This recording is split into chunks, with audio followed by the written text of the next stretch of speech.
to protecting TNT's coastal and marine environment and maintaining the country's leadership in sustainable coastal management. According to the ministry, government funding supports nationwide cleanup activities, including logistics, volunteer equipment, transportation, training, public education, and data management. In 2025, more than 4,400 volunteers participated in cleanup exercises at 62 sites across the country, removing just under 22,000 kilograms of marine debris from approximately 100 kilometers of coastline. Dr. Swarat Singh said the initiative, carried for September 12th along the foreshore at the Audrey Jeffers Highway, not only removes litter, but also generates critical data used to guide environmental policy. He added that continued funding reflects government's commitment to reducing marine litter, protecting sensitive coastal ecosystems, and strengthening climate resilience. In other news, although statistics indicate a higher rate of reported mental health challenges among women, the head of the Ministry of Health's Non-Communicable Diseases Unit says these figures may not accurately reflect the experiences of men, many of whom remain reluctant to acknowledge or seek help for mental health issues. Dr. Navindra Prasad says 18.6% of the population reported experiencing depression in 2024, with a rate higher among females than males. Findings indicate that 13.6% of the population expressed depression, with higher prevalence among females compared with males, 17.3 to 9.9%. Of course, as we all know, a lot of men will deny any sort of mental health issues. So we will find that the male figures might be much lower, because as we also know that the suicide rate in males is much higher than compared to women. Dr. Basad said creating safe spaces for open conversations about mental health can encourage individuals to seek information, support, and treatment when needed.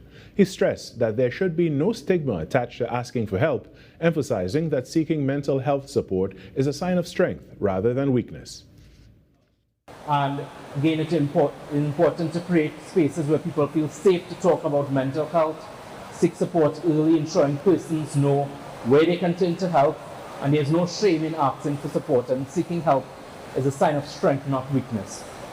The Ministry of Health, through its mental health unit, is also taking important steps to make mental health support more accessible, responsive, and available within communities.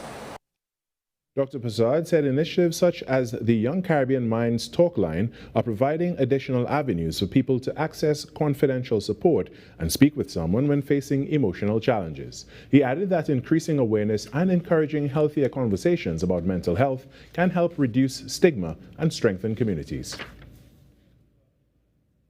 In sport, the Legends Football Tournament kicked off over the weekend in Valsayn, but before the opening whistle, the community paused to celebrate one of its own. CAC gold medalist and netball icon Khalifa McCollin was honored by the Real Spring Valsayn Committee and Member of Parliament Khadija Amin in recognition of her outstanding contributions to sport and her achievements on the international stage. I did not know Khalifa was a constituent until Ms. Joanna and they told me recently.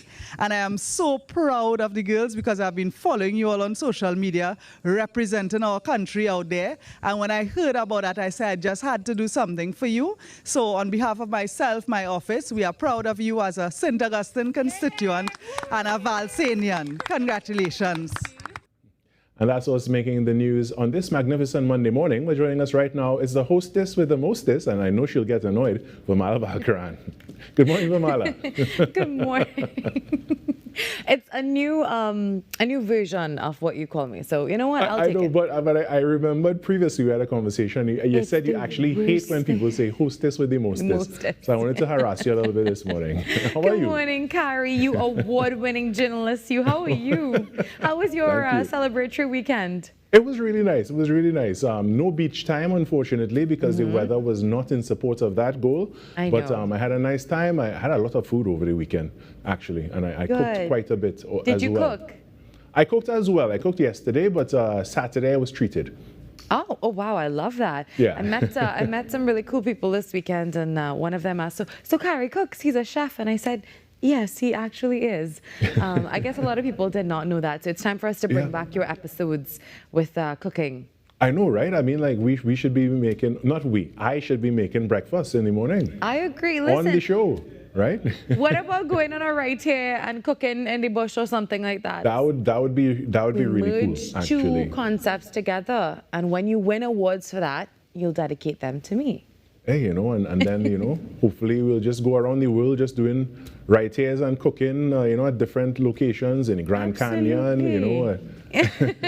Well, Carrie, a brand new week is here, and I know for a lot of people that can be a little bit intimidating, especially when you have deadlines and you feel like, you know, it's a lot going on. But just so you know, a long weekend is approaching, and I'm very happy about that. We get a little break. Not that we need it, but it's definitely going to be a nice, cool one. What are you doing for Independence Day this year? Oh, wow, for Independence Day. You know what? I have never gone to the parade in my life. I think I need to change that this year. Yeah, I heard there may be drones. I think a drone show That would be very that cool. is supposed to happen. So I'm very excited about that. No, I you know, it's just to see how we have transitioned from one era to the next, and now like a drone show in the middle of the Independence Parade. That'd be very, very cool. I think that's absolutely cool. Well, Carrie, looking forward to talking to you soon. I As have to usual. go because, you know, I have a really packed show as You usual. do. Happy Monday to you. Have a good Happy one. Monday. All right, bye-bye. All right, thanks so much, Virmala. When we come back, the Trinidad and Tobago Today morning show gets going right after this short break. Stay tuned. More news, more access, more ways to stay informed. TTT News covers the stories that matter on air and online. Join us nightly at 7. TTT News, committed, accurate, relevant.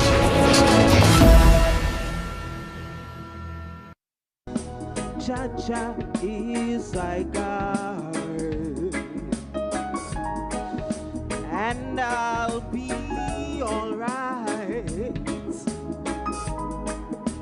He showed me the way to walk each day. You brighten up my life just like the morning sun.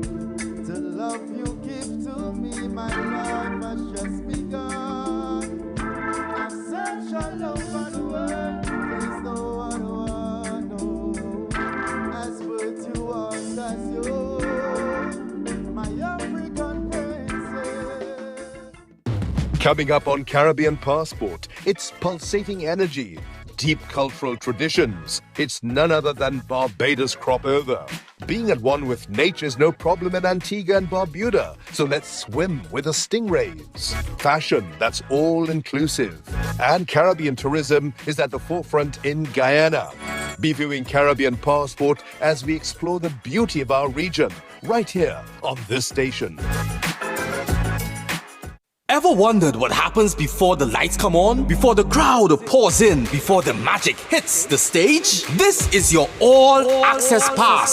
Sneak Peek with Junior K takes you behind the scenes of the biggest cultural moments and the hottest events across TNT. From the sound checks to the stage setups, from final rehearsals to exclusive interviews. If it's about to be big, we're already there. Catch Sneak Peek airing daily on TTT and relive every moment on all our social media platforms. Sneak Peek with Junior K, where the story starts before the spotlight.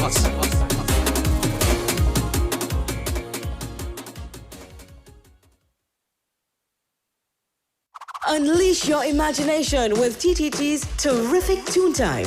Join us as we stop evil geniuses from taking over the world from Super Z, or hop on board for a journey into outer space with Galaxy Kids. Be a part of our quest to save the forests alongside our robot pals from Bugs Bot Ignition. Or let's go exploring with Duda and Dada. Catch terrific Toon Time weekdays at 4:15 p.m. and Saturdays from 9 a.m. It's fun-filled adventure with terrific Toon Time right here on TTT.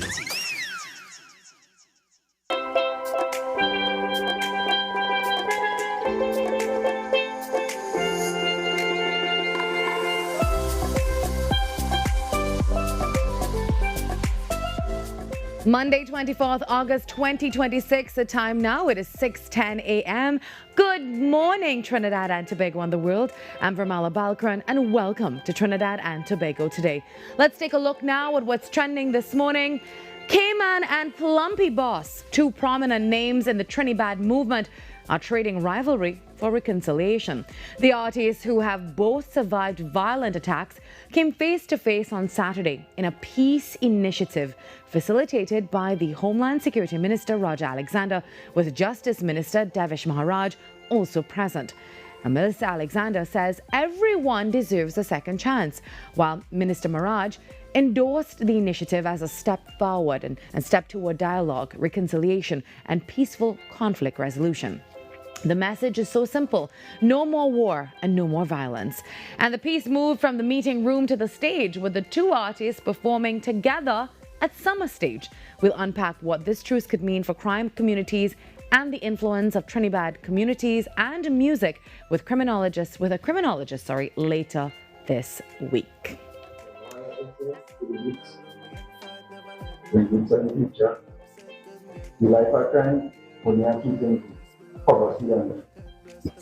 Anybody who live out of crime said they regret. And the wish that they go back here and so you should lie down nothing because when you get older, you want a family, you want a nice car to drive, you live in a nice house. You live in your life of crime, you can't let that talk. You work hard for your one time. And as we celebrate independence, Minister of Defense Wayne Sturge is taking a trip down memory lane, sharing one of his favorite Independence Day memories from childhood. That would take some doing because I attended about 15 or 20 parades, but I think the one that stands out would be the first time I saw my brother, who was in the cadets at the time. Seeing him as part of the formation marching on Frederick Street. I was with my mom and I think my younger brother at the time. I remember we made the right onto Park Street all the way across to Green Corner, and then I got lost around Green Corner. But I bumped into a girl from Belmont, and we had a good time walking back home. So that's my favorite memory. We're looking forward to Independence Day celebrations this weekend. Please be safe, everyone. And also share with us, what's your favorite Independence Day memory? A long weekend is almost here. So happy Monday, everyone. Glad to have you here for a brand new week. So you know what to do. Grab a cup of coffee and settle in. Trinidad and Tobago Today has begun.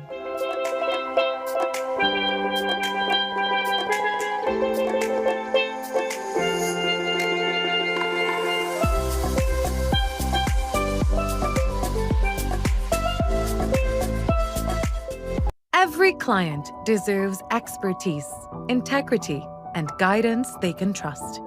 At Camino Realty International, we deliver integrated real estate solutions, sales, rentals, property management, and project development. Driven by excellence, transparency, and innovation, we protect value, create opportunity, and build lasting success. Because real estate isn't just about buildings. For more information on our services, log on to CaminoRealty.com or follow us on social media at Camino Realty TT. Camino Realty International, elevating lives one property at a time. Being connected, it means a lot because first of all, you can't do this by yourself. When you have your phone, you always have somebody at your side. I could call for help, anything going on, you know. I'm giving children the opportunity to experience outside of their neighborhood. Digital is kind of a comfort, you feel good that people in your lives are always able to be contacted.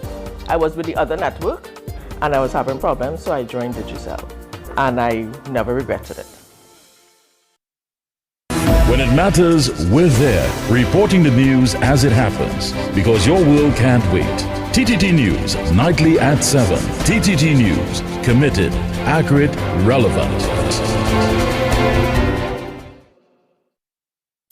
Why is Talk City 91.1 FM the leading talk station in Trinidad and Tobago? Because nobody delivers conversations like we do. Start your mornings with Ground Report. Andy Pitbull Williams, Lennox Smith, and Nigel Snipes setting the agenda from 6 to 9 a.m. Then it's Off the Record with Stefan Reese and Mr. X, Fearless Talk, and the issues everybody's discussing. Stay connected with Sharon. Take it front with Officer Shabadi. Go beyond limits with Roland Stewart. Drive home with Heavy Duty and David Welch on Under the Radar. And wrap up your day with Kingsley and OB on The Wrap Up. Real talk, real people, real Trinidad and Tobago. Listen live on Talk City 91.1 FM and follow us on social media, Facebook, Instagram, and YouTube. Talk City 91.1 FM, the #1 talk station in Trinidad and Tobago.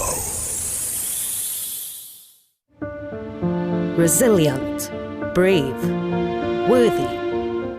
12 majestic women, 12 majestic journeys.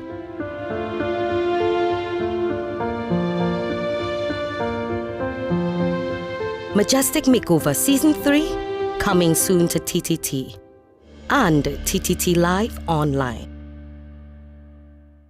Majestic Makeover Season 3 is powered by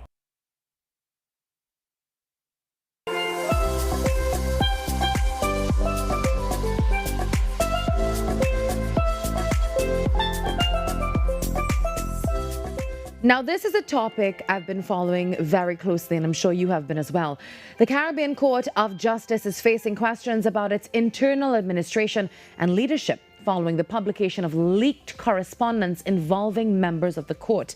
The CCJ President, Justice Winston Anderson, has rejected allegations of panel fixing and attempts to influence judgments, while acknowledging that some matters could have been handled differently. The court has also announced that all judges will sit on every panel unless formally excused.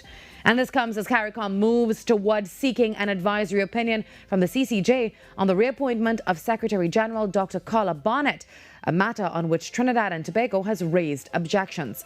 So what does this controversy mean for confidence in the region's highest court and the wider conversation about the CCJ? And joining us to unpack this is political scientist Professor Hamid Ghani. Good morning, Professor. Welcome back. Good morning. Thank you. Always a pleasure to have you on the show to help us, just expand on all of these topics that are trending in Trinidad and Tobago. So, Professor, let's start now with the bigger picture. How serious is this controversy for the Caribbean Court of Justice and its credibility? Well, I think this is a pretty serious issue because it goes to the heart of the administration of justice. When you have, judges who take a position and are firing shots at the president and chief justice of the court, and then he then turns around and fires back at them, and all this is going on in the public domain. I think that this is a matter of grave concern because this is not how courts usually operate. Courts don't operate in a manner whereby you have judges sort of duking it out in public with one another and making all the kinds of allegations and statements that are being made, which could really have been resolved behind closed doors, and the public would never know that all of this is going on. So it is a very concerning matter, and it goes to the heart of confidence and trust in the court, because it's highly unusual for judges to behave in this way. And we've heard the allegations of panel fixing and attempts to influence the judgments. Well, the CCJ president has strongly rejected. So as you were talking about public confidence and trust, what does this kind of controversy actually do to the public confidence in the court? Well, I think in the case of the CCJ, it's exacerbated a bit more because they want to get public support for the idea of substituting the Judicial Committee of the Privy Council with the appellate jurisdiction of the CCJ. I mean, all members of CARICOM belong to the original jurisdiction of the CCJ, which is used for treaty disputes, etc. So that's why the Carla Barnett matter has been referred to them for an advisory opinion in the context of the original jurisdiction. But the appellate jurisdiction requires amending the Constitution to replace the Privy Council with the CCJ as the final court of appeal. And that has attracted so far 5 countries in the Commonwealth Caribbean that have adopted the court in that capacity: Guyana, Barbados, Dominica, Belize, and St. Lucia have adopted the CCJ as an appellate court to replace the Privy Council. For the others, I mean, the 2 big ones, Trinidad and Tobago and Jamaica, are not on board with the idea. And in Jamaica, it's pretty close insofar as the government of Jamaica has a republic bill that they want to make Jamaica a republic, to replace the authority of King Charles III with a president of Jamaica. The opposition, PNP, is saying that they want to have the CCJ added to that bill for them to support it, because the bill requires a special majority. And the government is saying, no, we don't want the CCJ, we just want the republic alone. So that's a bit of a standoff that's going on in Jamaica that perhaps has not been reported as much in the media locally. And in the case of Trinidad and Tobago, there's a clear difference of opinion between the PNM and the UNC on this particular issue. So this episode, coming as it does, when it has emerged, is not going to provide or inspire any public confidence that this is the kind of court that we want to move from the Privy Council to adopt this. And I think that a lot of repair work and damage control has to be done now. Professor, Justice Winston Anderson has now responded publicly to the allegations and even explained the circumstances surrounding the change in panel composition. How do you now assess his response? Well, I thought that he was forced into a position where he had to respond because of the seriousness of what was alleged. And I mean, this is something that I think, from the point of view of the average man in the street reading this kind of stuff, if he did not respond, then people would have thought, well, all of this is valid. But he has responded to say that is not so. And the panel fixing thing is that, he would decide who the panels are. So he decided, well, everybody has to sit on every single case.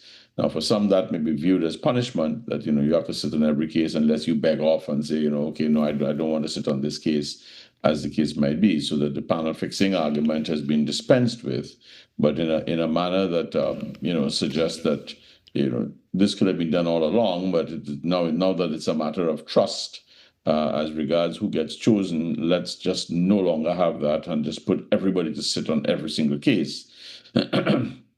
I think the deeper issue with regard to what he said was his, and perhaps the most controversial, were the allegations that he engaged in personal dialogue with the president of Guyana and the leader of the opposition in Guyana to try to fix a 2 decades old problem where they have not been able to confirm the appointment of a chancellor of the judiciary and the chief justice of the judiciary. They've only had acting appointments.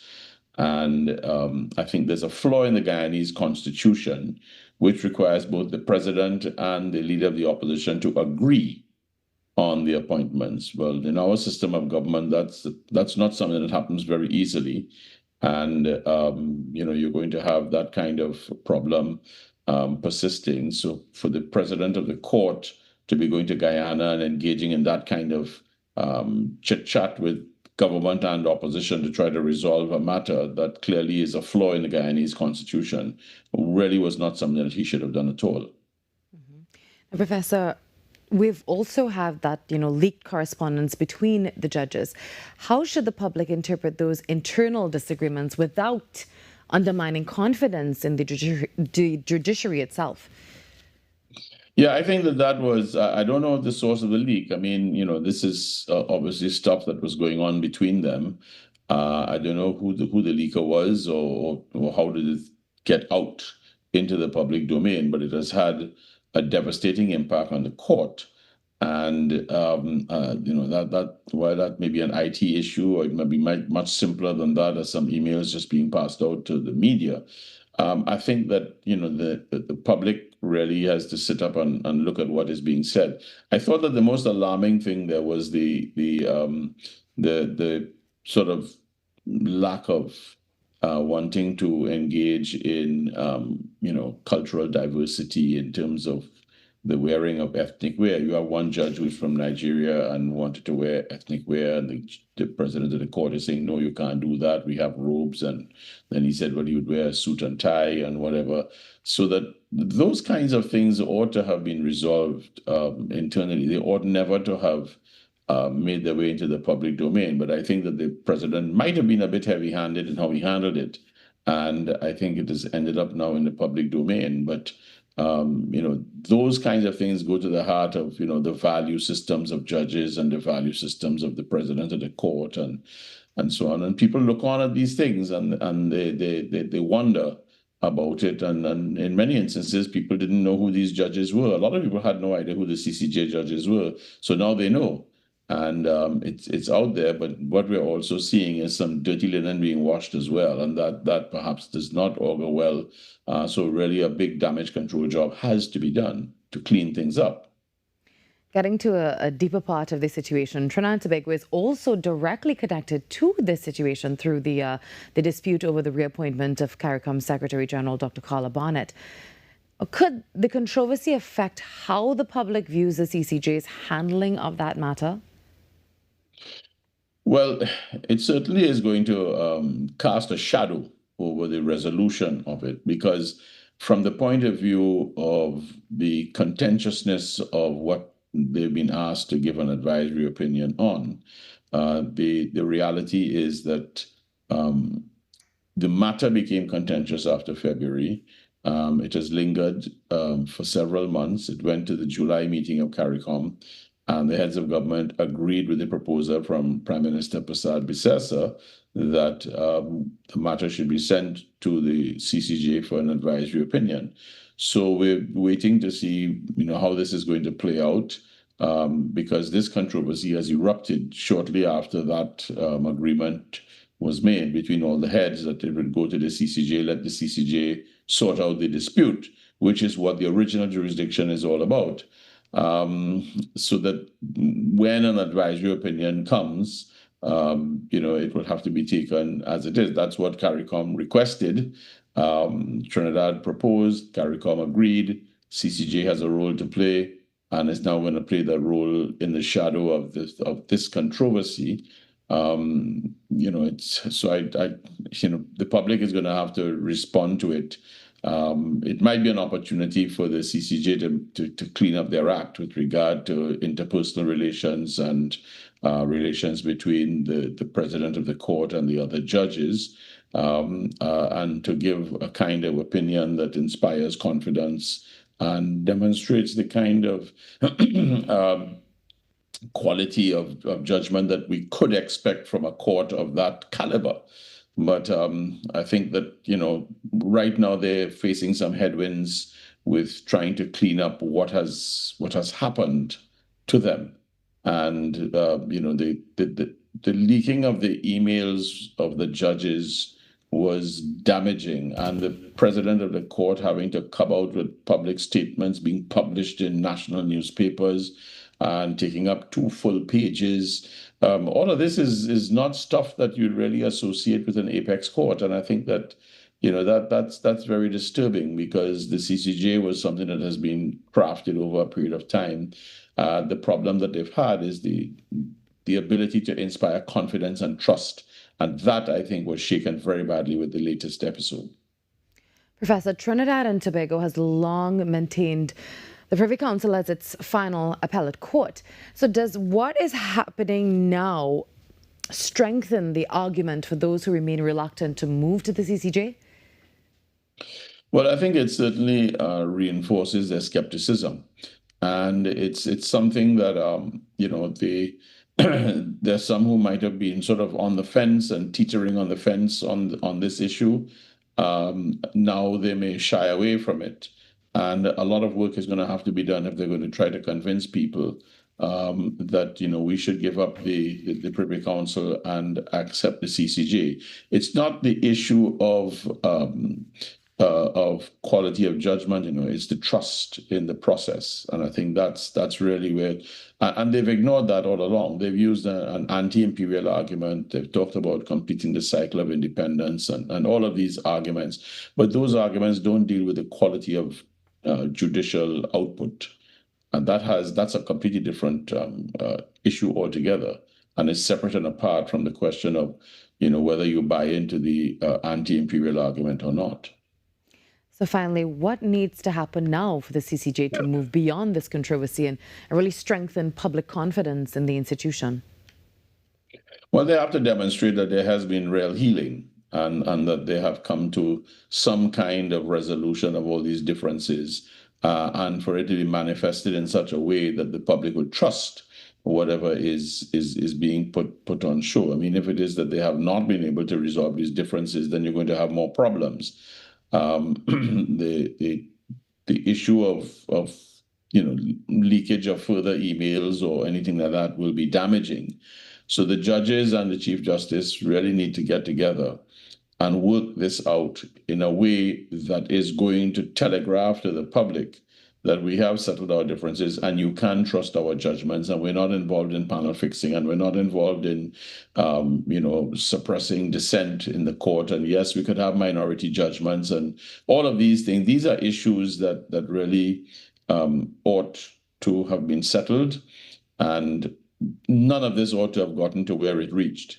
The Regional Judicial and Legal Service Commission has a real task on its hands because it can investigate the judges, but it can't investigate the Chief Justice.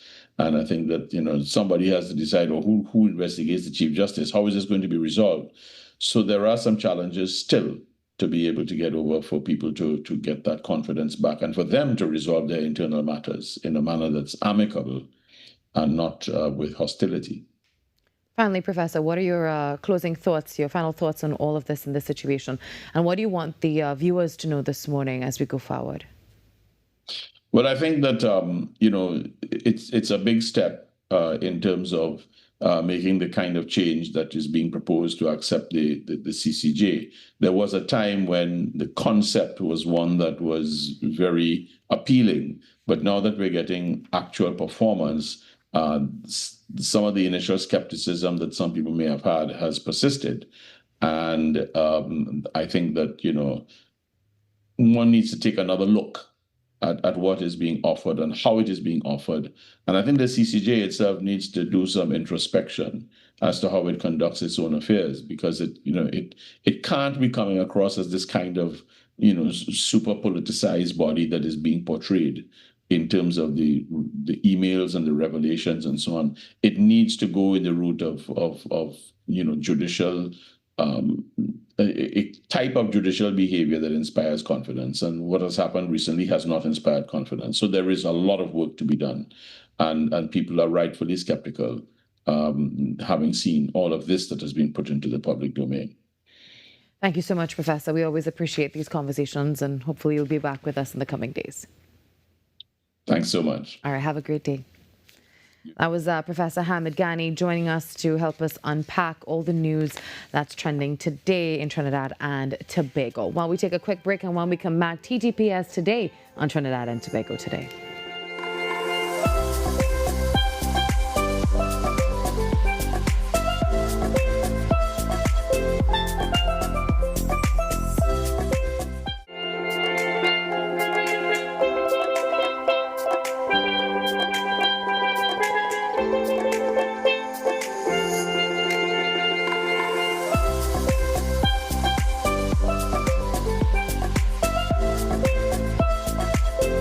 Every client deserves expertise, integrity, and guidance they can trust. At Camino Realty International, we deliver integrated real estate solutions, sales, rentals, property management, and project development. Driven by excellence, transparency, and innovation, we protect value, create opportunity, and build lasting success, because real estate isn't just about buildings. For more information on our services, log on to CaminoRealty.com or follow us on social media at Camino Realty TT. Camino Realty International, elevating lives one property at a time.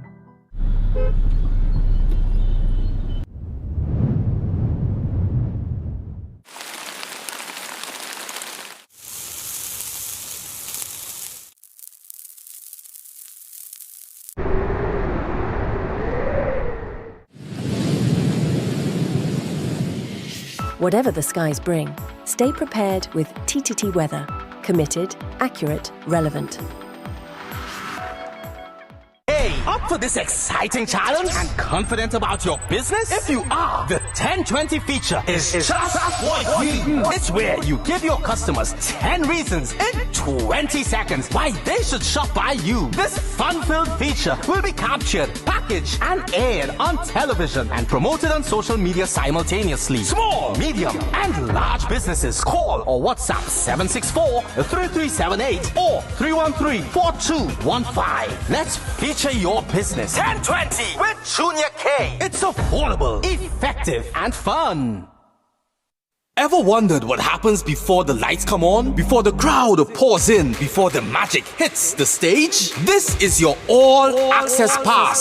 Sneak Peek with Junior K takes you behind the scenes of the biggest cultural moments and the hottest events across TNT. From the sound checks to the stage setups, from final rehearsals to exclusive interviews. If it's about to be big, we're already there. Catch Sneak Peek airing daily on TTT and relive every moment on all our social media platforms. Sneak Peek with Junior K, where the story starts before the spotlight.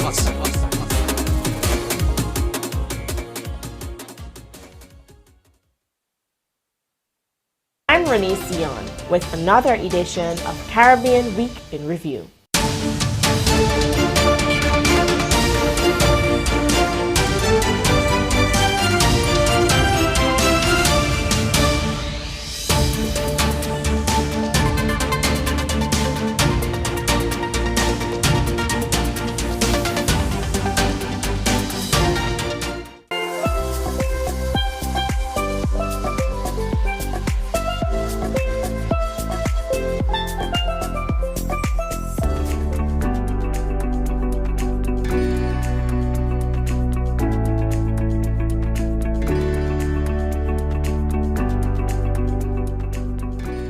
Welcome back to TTPS Today, our weekly segment in partnership with the Trinidad and Tobago Police Service, where we break down the law and discuss matters of public safety.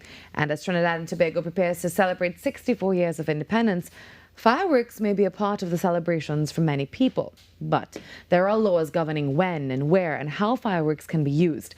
The current legislation came into effect in December 2025, and this morning we want to make sure that you know the rules, the possible consequences, and how to celebrate safely and responsibly this coming weekend. Joining us as usual is TTPS Media Ambassador Sergeant Davon Jagrup. Good morning. Good morning. Welcome back. Thank you. So let's start with the law this morning. What are the current rules for using fireworks in Trinidad and Tobago? Well, before I answer your question, I would also like to add to what you just said.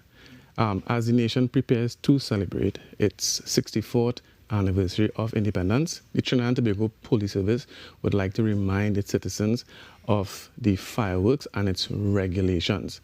We would like to urge members of the public to celebrate safely but responsibly. Now, fireworks in itself is regulated by the Summary Offences Amendment Act number 13 of 2025 and the Summary Offences Fireworks Regulation 2025, legal notice number 466. Now, a permit is required from the Commissioner of Police if persons desire to discharge fireworks. However, there's an exception. If there is these fireworks during public holiday celebrations, there's a public holiday window. So please be mindful of that. Also, scratch bombs. Scratch bombs are completely and totally banned, and this is under the Explosives Order 2018. Okay. And now you said people are allowed to use fireworks. There's a window during a public holiday. So that's the only window that's available right now to be able to freely use fireworks. Without a permit. Without a permit. Where can and can't fireworks be used? Well, before I say that, I would like to sort of give some information as to the public window. Yes. So it is between the hours of 8 p.m. and 9 p.m. on public holidays. Okay, so that's 1 hour. 1 hour. All right. So on the 31st of August, 2026, Independence Day, between the hours of 8 p.m. and 9 p.m., that window applies. Interesting. Yeah. Did you know that? I actually did not know that. And I do think that's something worth noting. So it's between 8 and 9 p.m. on August 31st. So you need permission other than that to set off these fireworks. Yes. Yes. And I'd also like to say, to answer your question before, which is fireworks or the discharge of fireworks is prohibited within half a mile of hospitals, animal shelters, elderly homes, senior citizens homes, the airport, farms, What about a zoo? zoos, Yeah. and even national parks. So outside of those zones, you will require a permit. And of course, during the public holiday hours, you'll have the opportunity to use the fireworks as well. Very interesting. Let's talk about penalties now. If someone breaks the law, what happens? Right. So if you use or discharge fireworks without a permit or outside of the public holiday hours, you can land yourself a fixed penalty fine of $450. If you discharge scratch bombs, that carries a stiffer penalty of $20,000 or 10 years imprisonment. If you provide false information or misleading information on a permit application, that can carry you up to a fine of $50,000 or 2 years imprisonment. What about a warning now? So the police comes and they give you a little warning and they tell you, you know, you need to stop this, you're outside of the hours and all of that. Can someone still be prosecuted even if they give them a warning? Yes, a warning does not prevent prosecution, nor does it avoid the issuance of the prescribed fixed penalty either. If subsequent investigation supports it, and legal action can follow if the offense meets the criteria. Very interesting.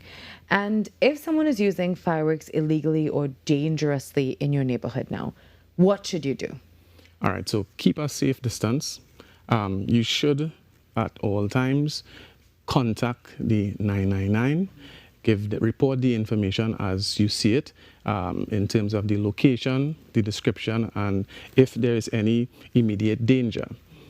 Also, if it's safe to do so, you can record timestamped videos of it or take photographs for evidence. Outside of that, do not approach or intervene physically. And what basic safety rules now would you give to people, you know, when you're using fireworks? Well, I don't want to say obviously, but lighting fireworks should be done outdoors on a clear, flat surface, away from buildings, dry grass, gas cylinders, and animals as well. Power lines. Yes, power lines.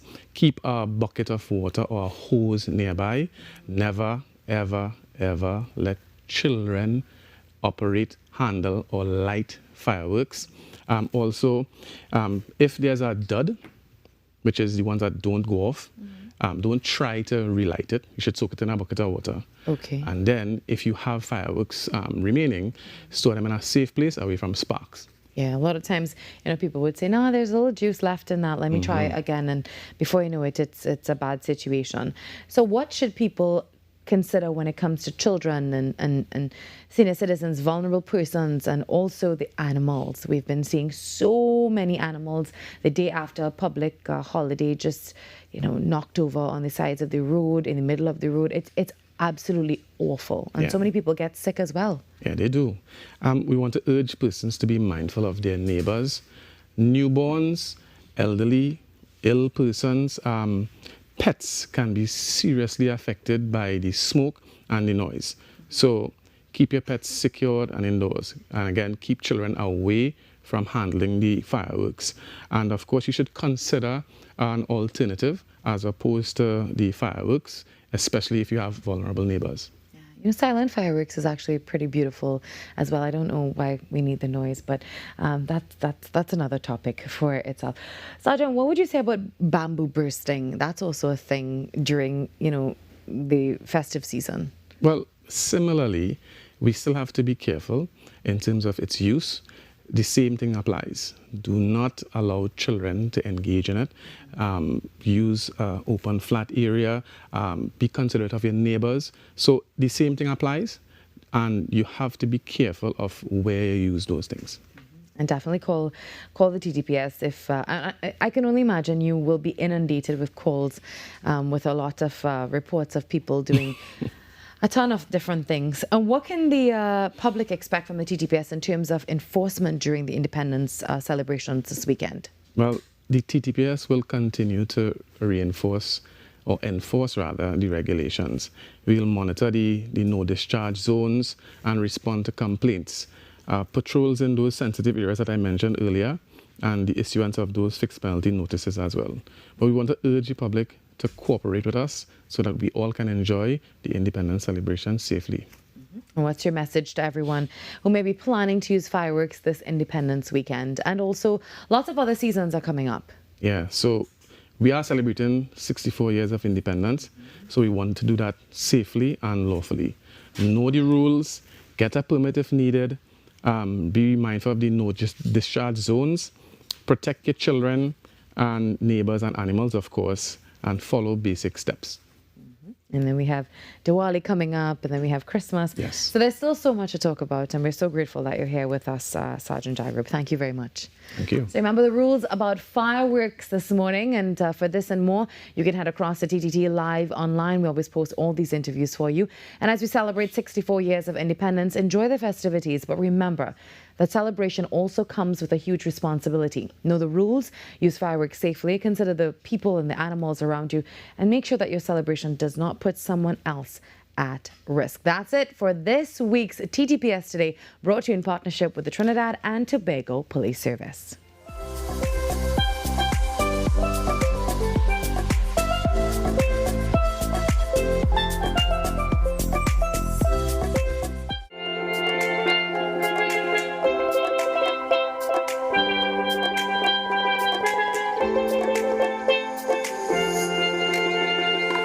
Being connected, it means a lot because, first of all, you can't do this by yourself. When you have your phone, you always have somebody at your side.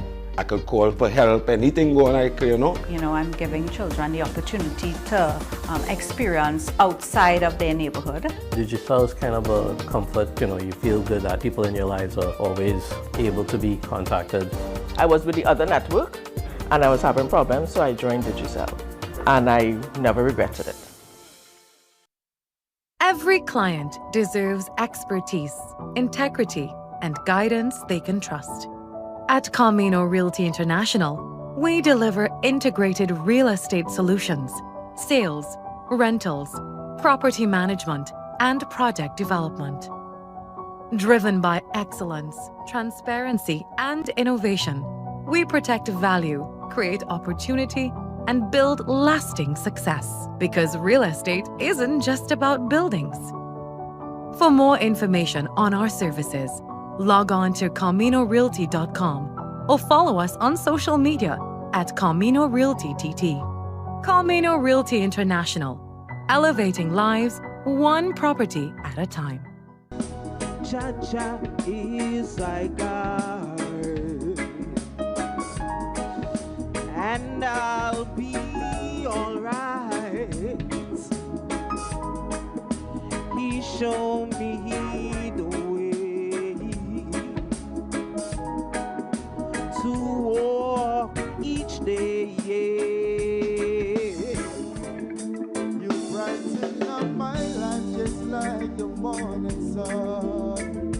The love you give to me, my life has just begun. I've searched all over the world, there's no one I know. As virtuous as you, my African princess.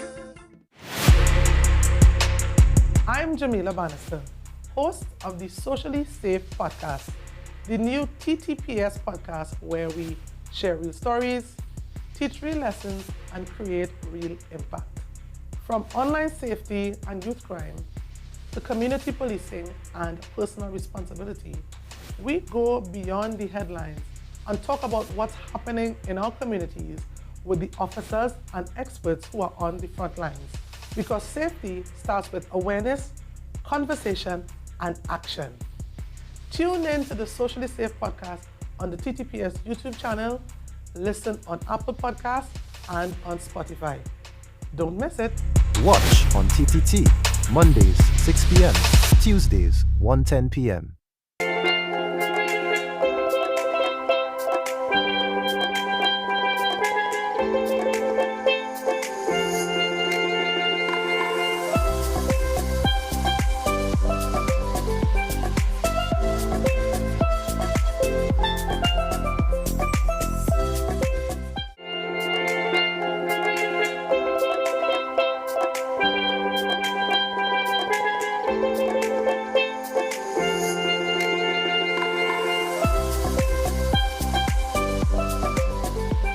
The stage came alive at the Southern Academy for the Performing Arts as 16 finalists from all around the country delivered phenomenal performances, each vying for the coveted first place prize of $75,000.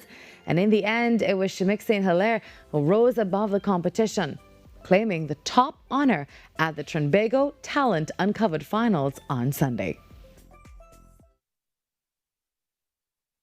The Trinidad Talent Uncovered Finals, hosted by the Ministry of Culture and Community Development on Sunday, was more than a competition. It was a cultural showcase where grassroots creativity met professional stagecraft, and the nation's heartbeat pulsed through every performance. In the end, it was Shamik St. Hilaire who cemented the win with his captivating stage presence and rhythmic storytelling that left the audience and judges in awe, winning him the coveted first place prize of $75,000.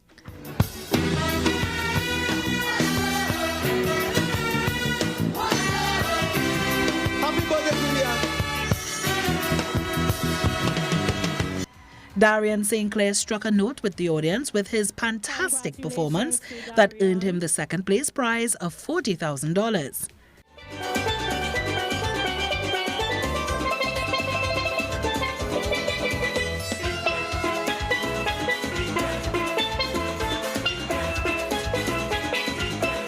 And Nicholas Lucas rounded out the competition with a criminally smooth rendition of Tennessee Whiskey, securing the final spot and earning him the cash prize of $25,000. 'Cause there's nothing like your love to get me high. You're as smooth as Tennessee Whiskey. Oh, baby. The Trinidad Talent Uncovered competition was developed and hosted by the Ministry of Culture and Community Development and managed through the ministry's Community Recovery Unit. And for all these stories and more, you can head across to TTT Live online. And if you have a story idea, a press release, or you simply want to collaborate with us, we really would love to hear from you. We love getting your emails. That email address for you now, it's tttoday@ttt.co.tt. Again, that's tttoday@ttt.co.tt. And you can be a part of the conversation that's shaping our nation. Also, you can collaborate with us through the airwaves of Talk City 91.1 FM, Sweet 100.1 FM, and Next 99.1 FM, and that email as well.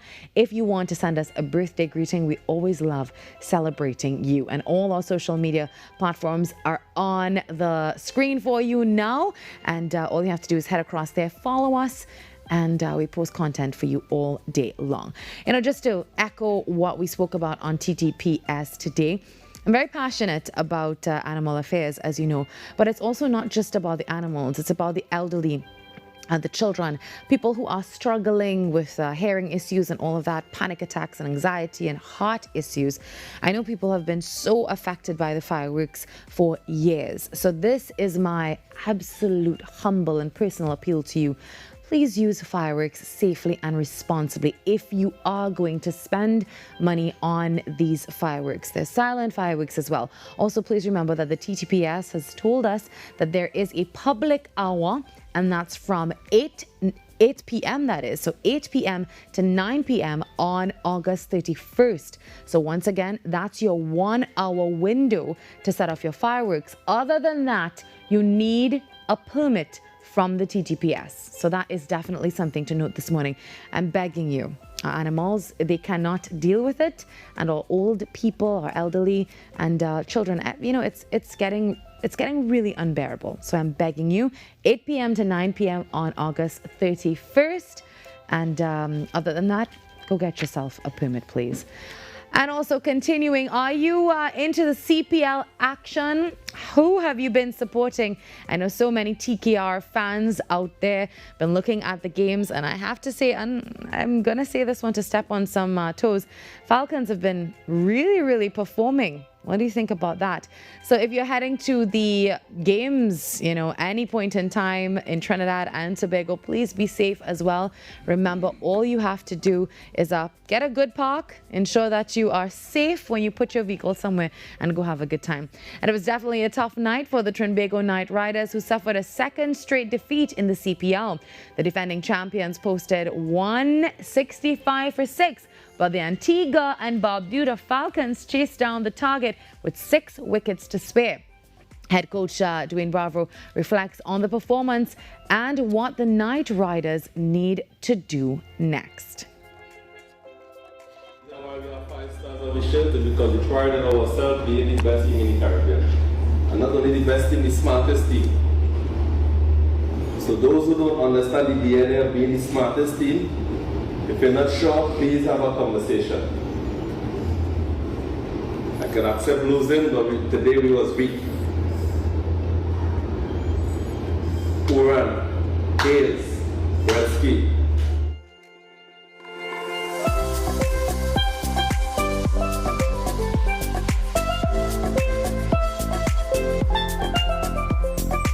The plays that shake the arenas.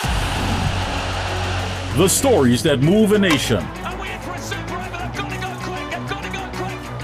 From football to cricket, track to tennis, every win, every rivalry, every headline. This is where Trinidad and Tobago come for sports. TTT Sports with Nasira Mohammed, daily at 7 p.m. Your heart, brain, and body work hard every day. Give them the support they deserve with omega-3. Packed with essential fatty acids, omega-3 helps support heart health, brain function, and overall wellness. Whether you're staying active, focused, or simply living life to the fullest, live healthier with omega-3. Wellness that works from within. Tune in to Wellness Unlocked on TTT Tuesdays and Thursdays at 9:45 a.m. Attention viewers in Trinidad and Tobago. The Truth of God now airs on the TTT network every Sunday morning at 7 a.m. You won't want to miss the dynamic preaching and teaching of Pastor Jennings as he speaks from God's Holy Bible. Believe what God says. The Truth of God, every Sunday morning at 7 a.m. on Trinidad and Tobago television. You can also watch The Truth of God 24/7 at thetog.tv.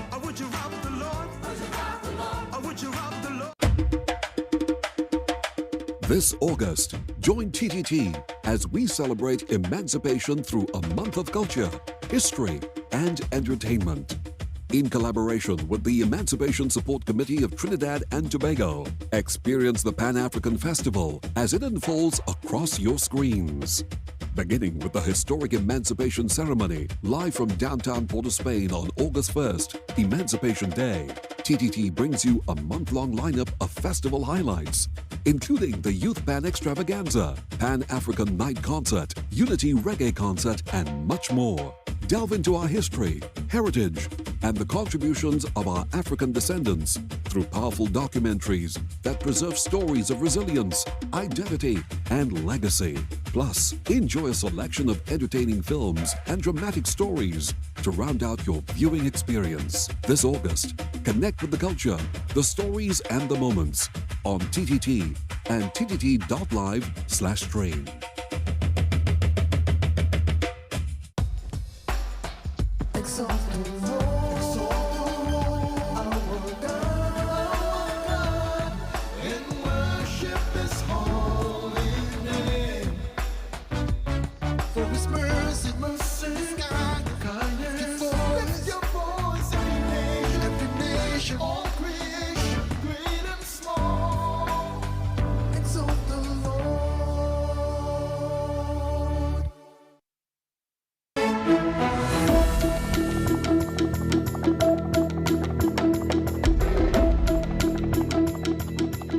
Good morning. This is your TTT News Update. I'm Carrie Roberts. Making the news at this time. Moving forward with measures to reduce the availability of sugary drinks in school cafeterias, Education Minister Dr. Michael Dowlath says the government is promoting healthier beverage options as part of a wider effort to improve student nutrition and reduce the risk of non-communicable diseases. The initiative is being undertaken through a collaboration between the Ministries of Education and Health. Trinidadians have a very poor culture when it comes to health. We eat too much, we drink too often, and we smoke too much. We exercise too little. And that's a culture in Trinidad that has been propagated over decades. Founder of the Healthy Minds Foundation, Dr. Mitra Maharaj, says the organization is focusing on children at an early age to help make healthy living a lifelong habit. At the Healthy Mind Foundation is to try to change that culture. We try by going into schools and talking to students about healthy lifestyles and how to maintain healthy lifestyles. And the idea is to target them at that age. So by the time they reach our age, they have these things inculcated already. Education Minister Dr. Michael Dowlath said the initiative is necessary, noting that 1 in 4 children in Trinidad and Tobago is affected by childhood obesity, increasing their risk of developing NCDs later in life. In other news, demand for hybrid vehicles at Ansa Motors currently accounts for approximately 35% of new car purchases in Trinidad and Tobago. It's a trend the company hopes to build on with the introduction of the new Mitsubishi Outlander Sport hybrid electric vehicle.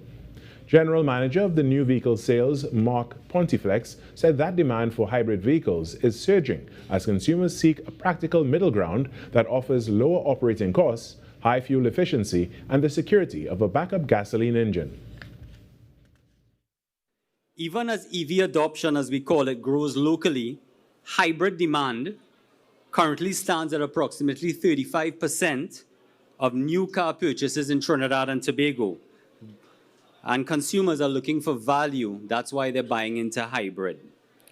It offers fantastic fuel efficiency and benefits of the electrified technology while retaining the convenience and familiarity drivers value.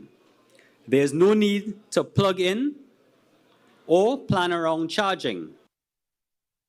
Ansa Motors Sector Head of Automotives, Nicholas Sabga, said the launch is part of a broader strategy to grow the Mitsubishi brand and respond to evolving consumer needs. To broaden the portfolio and ensure Mitsubishi remains contemporary, competitive, and relevant.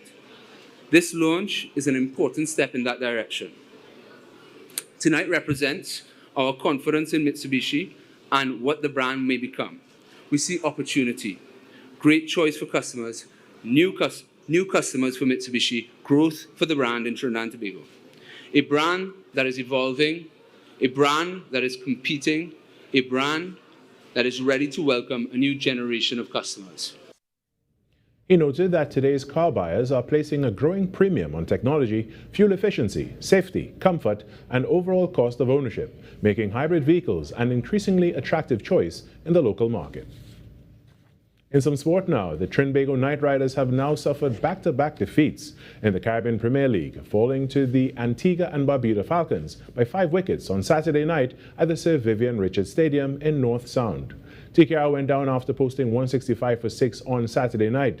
Nicholas Puran led the scoring with 43, while Colin Monroe made 46, but regular wickets prevented TKR from building a bigger total. Shadab Khan was among the standout bowlers for the Falcons. In reply, Antigua slipped to 92 for 5 before Kusal Pereira and Shadab Khan turned the game around. Khan blasted an unbeaten 52 from just 20 balls, including 5 sixes, while Pereira remained not out on 34. Their unbroken 76-run partnership carried the Falcons to 168 for 5 with 9 balls remaining, sending Antigua and Barbuda to the top of the table.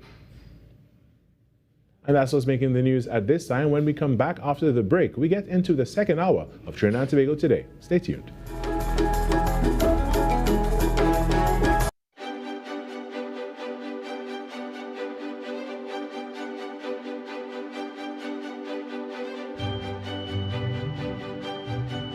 Welcome to 1020 with your truly Junior K. Open day. Big things happening in CTS College. Joining me inside this challenging 1020, we have Charles, of course, MBA student and lecturer. Are you ready?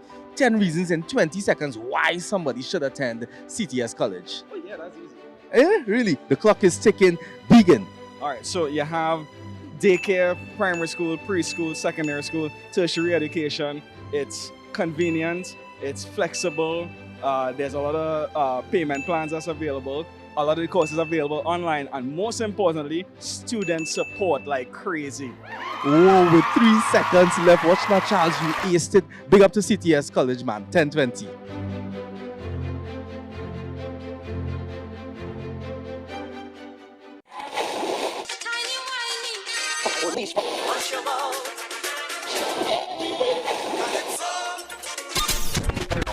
Since 1972, one sound has been living in the heart of Trinidad and Tobago, the longest running radio station in the nation. We're your holiday soundtrack, whether it's on your day off, long drives, or house lives. We are always sweet. This is music with meaning, music with memories. Music that feels like home. And it's not just the songs, it's the voices you trust, personalities you've grown with. Laughter that sounds familiar. This isn't just radio, it's tradition. It's memories. It's part of who we are. Sweet 100.1 FM, the rhythm of our identity, part of your family. Always 100, guide you on your way. Sweet 100, sweet 100. You are dearer to me than all the stars. So many wish but never reach. 'Cause when I'm falling and all the world seems dark, you help me find my peace. Oh, shun mi ba fishani. Oh, shun mi ba yeah. Oh, shun mi ba fishani. Arubita, yeah, yeah, yeah, yeah, yeah, yeah, yeah, yeah, yeah, yeah. Yeah, yeah, yeah, yeah, yeah, yeah.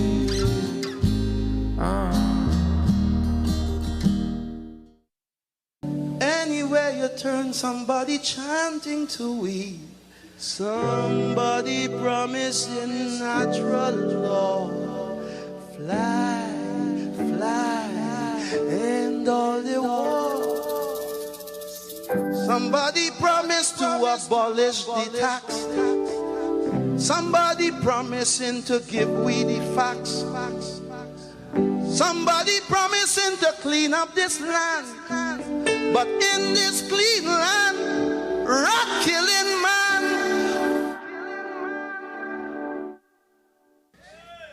Big people dying, the crime can't solve. A madman rant is my only resolve. I hear the madman ball as he lie on a wall. He said, this is it, this is it, this is it. I've been hit, but no time to give up, brother, no time to quit. A chant of a madman is the only salvation.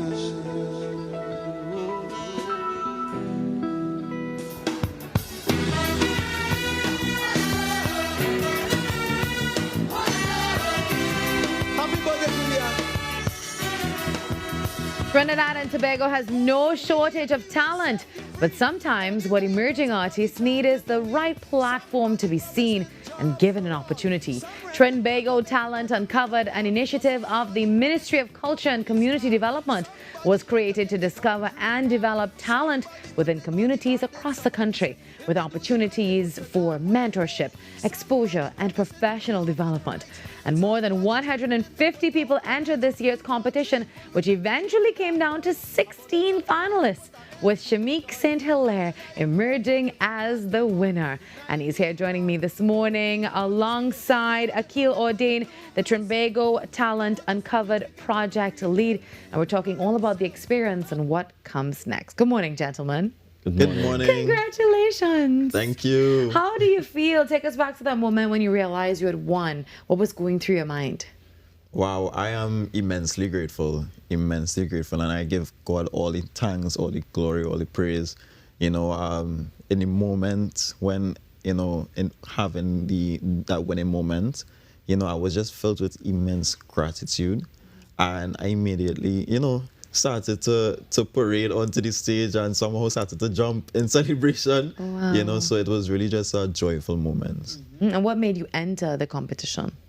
Well, I'm always looking for opportunities to engage and showcase my talent, but also opportunities where I'm challenged to develop myself on a deeper level of my artistry, and I saw the platform and decided, hey, this is a really good opportunity.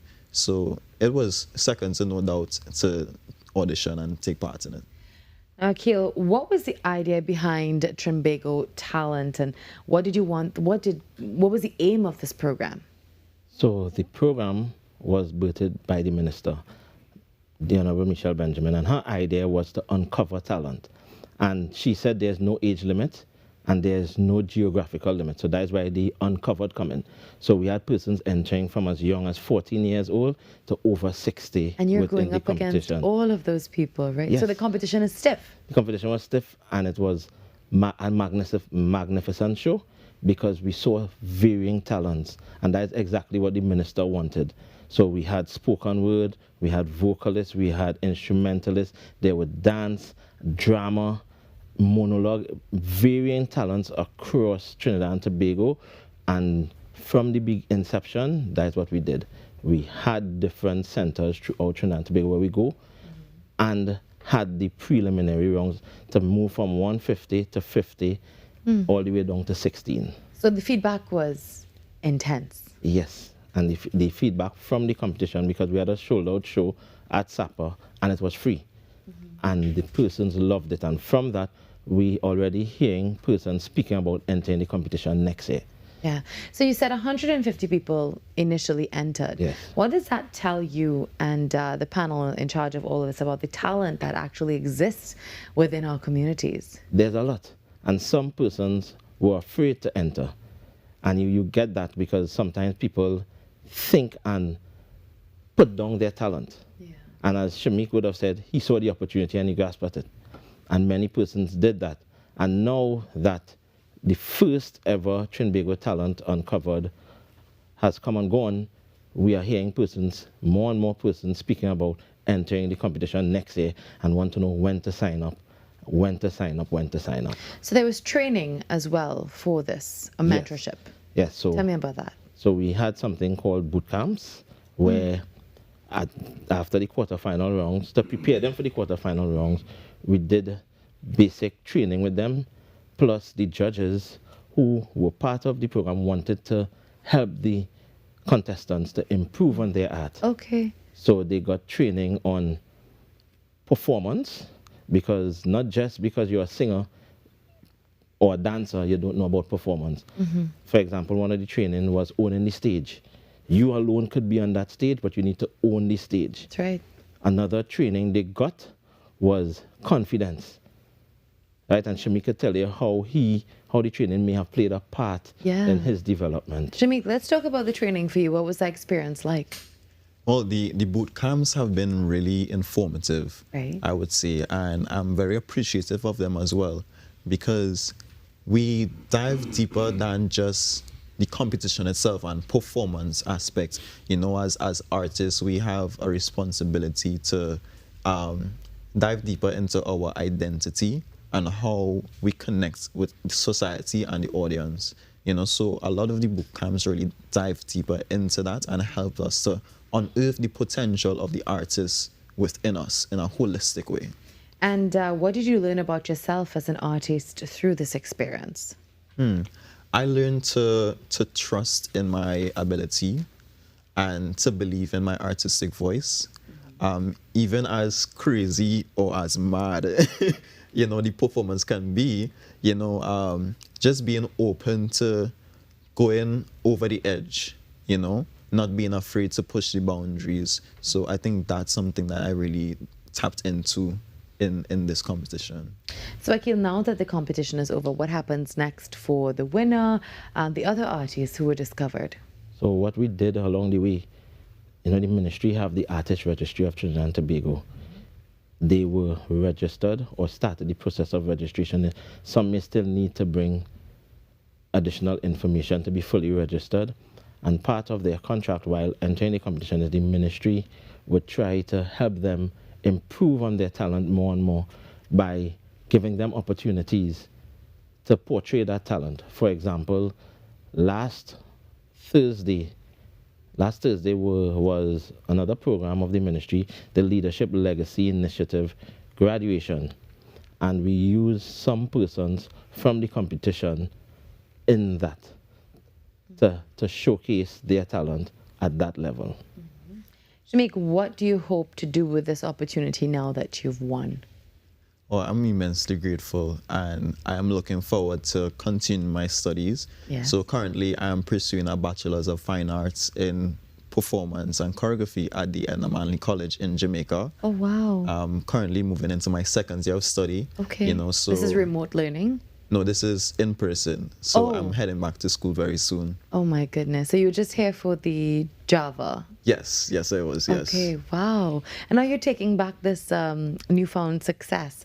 How do you feel, and how was the response from your family and your friends and your supporters? Wow, my family was over the moon.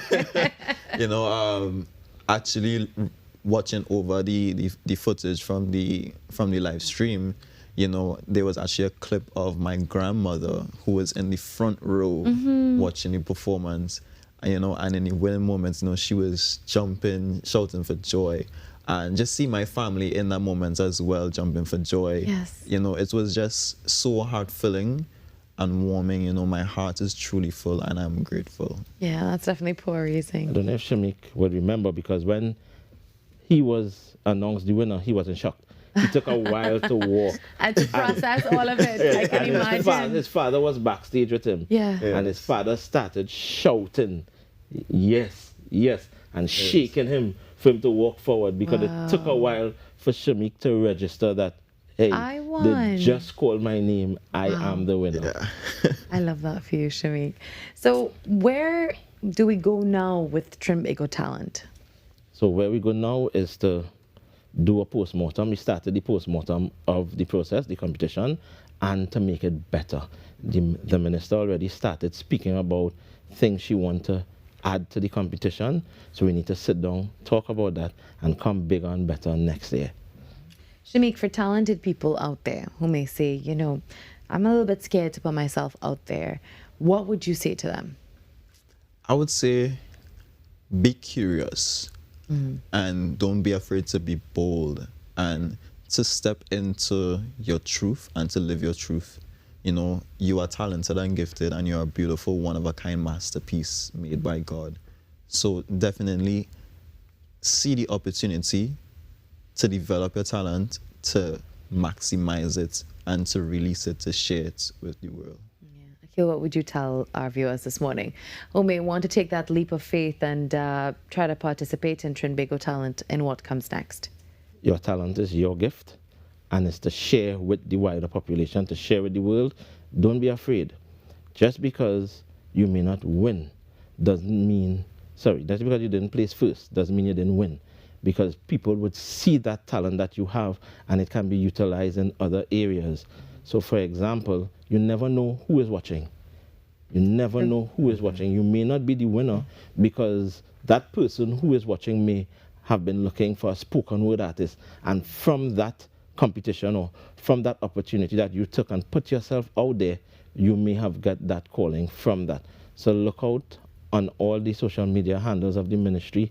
Come next year around Carnival time, and we may put out that invitation for persons to come and register for the competition, and make that bold step. Trust in yourself, believe in your talent, and enter the competition. Thank you very much, gentlemen. Again, congratulations to you, Shamik. We hope that you continue to soak up, all of this, festivities and have a good time and celebrate what you've accomplished, because you've worked really hard for it. How long did you train for this?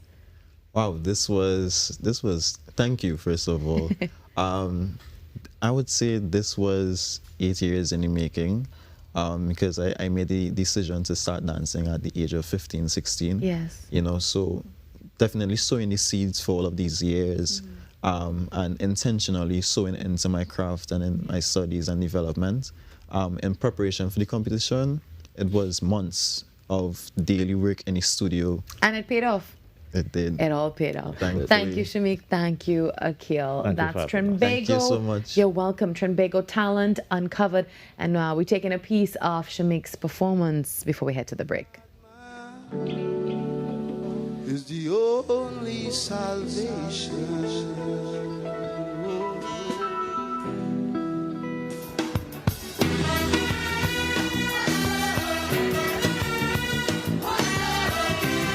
Happy birthday, Julian. God for we, and we will set you free. Anyway, you turn somebody chanting the we. Somebody promising jobs for all. Some renting gun to make other people fall. But somebody promising more police car. Somebody going to take the country far. Somebody putting all the bandits away. He said, if they do the crime, they're going to damn well pay. Somebody promising human rights. Well, somebody threatening to put out your light. The more tree full with little Trinidad boys. A bullet start to wine and put an end to the joy. Now the line goes for the mama to mourn. The Nike gone, the gold deep on. You see, they want the pocket full with blue blues. Every client deserves expertise, integrity, and guidance they can trust.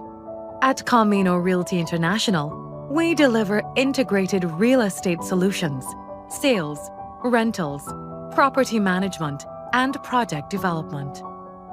Driven by excellence, transparency, and innovation, we protect value, create opportunity, and build lasting success. Because real estate isn't just about buildings. For more information on our services, log on to CaminoRealty.com or follow us on social media at Camino Realty TT. Camino Realty International, elevating lives one property at a time.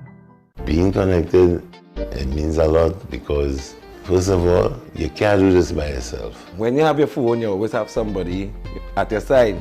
I could call for help, anything going like, you know. You know, I'm giving children the opportunity to experience outside of their neighborhood. Digital is kind of a comfort, you know, you feel good that people in your lives are always able to be contacted. I was with the other network and I was having problems, so I joined Digicel and I never regretted it. The plays that shake the arenas. The stories that move a nation. From football to cricket, track to tennis, every win, every rivalry, every headline. This is where Trinidad and Tobago come for sports. TTT Sports. Committed, accurate, relevant. Resilient, brave, worthy. 12 majestic women, 12 majestic journeys.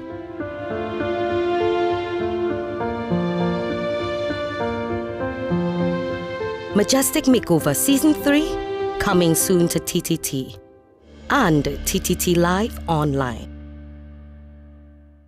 Majestic Makeover Season 3 is powered by Cha-cha is like art,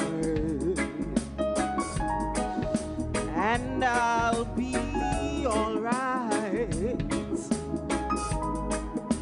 He showed me the way to walk each day.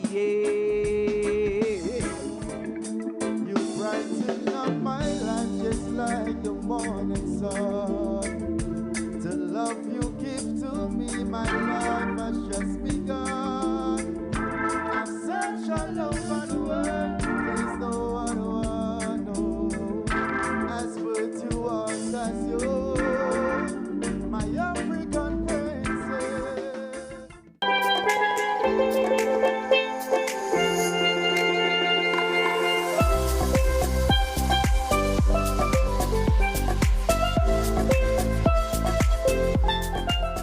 The early years of a child's life are critical to learning and development, which makes the training of people caring for and teaching our youngest children especially important.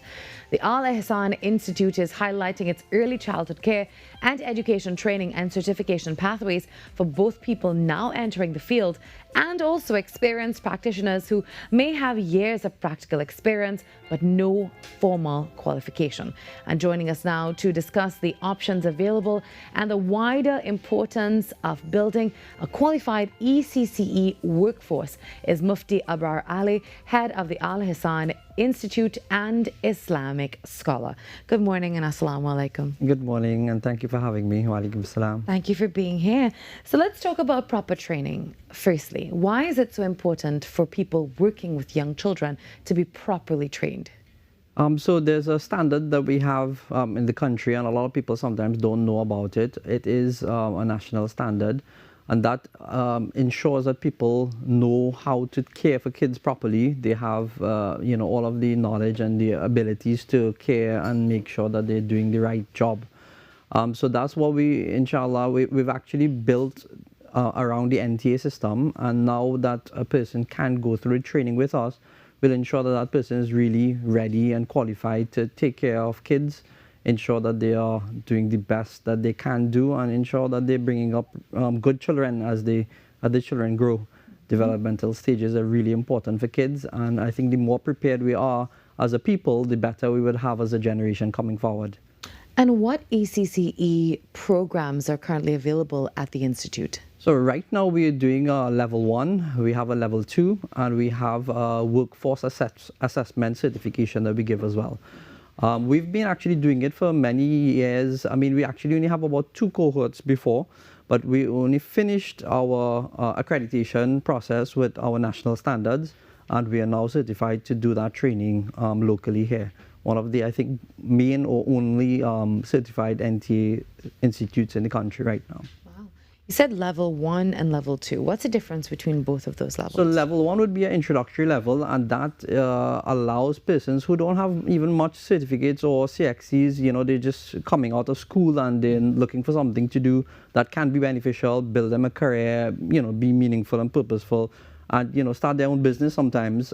So they can start right away, coming out of school, or even they weren't finishing, or now we have results just came out. Sometimes people have to reset a subject. You can start right away. Sometimes 3 subjects is enough for us, and we can start with level 1.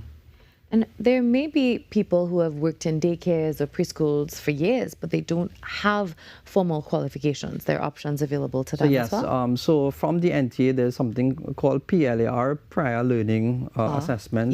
So this is how a person who has that experience, because you do have a lot of lovely, well-established and experienced practitioners outside there. Yes. In many different fields, but here in particular in ECC, teaching, training, and also running a center, and childcare, all of these things, and they've had that enormous amount of experience.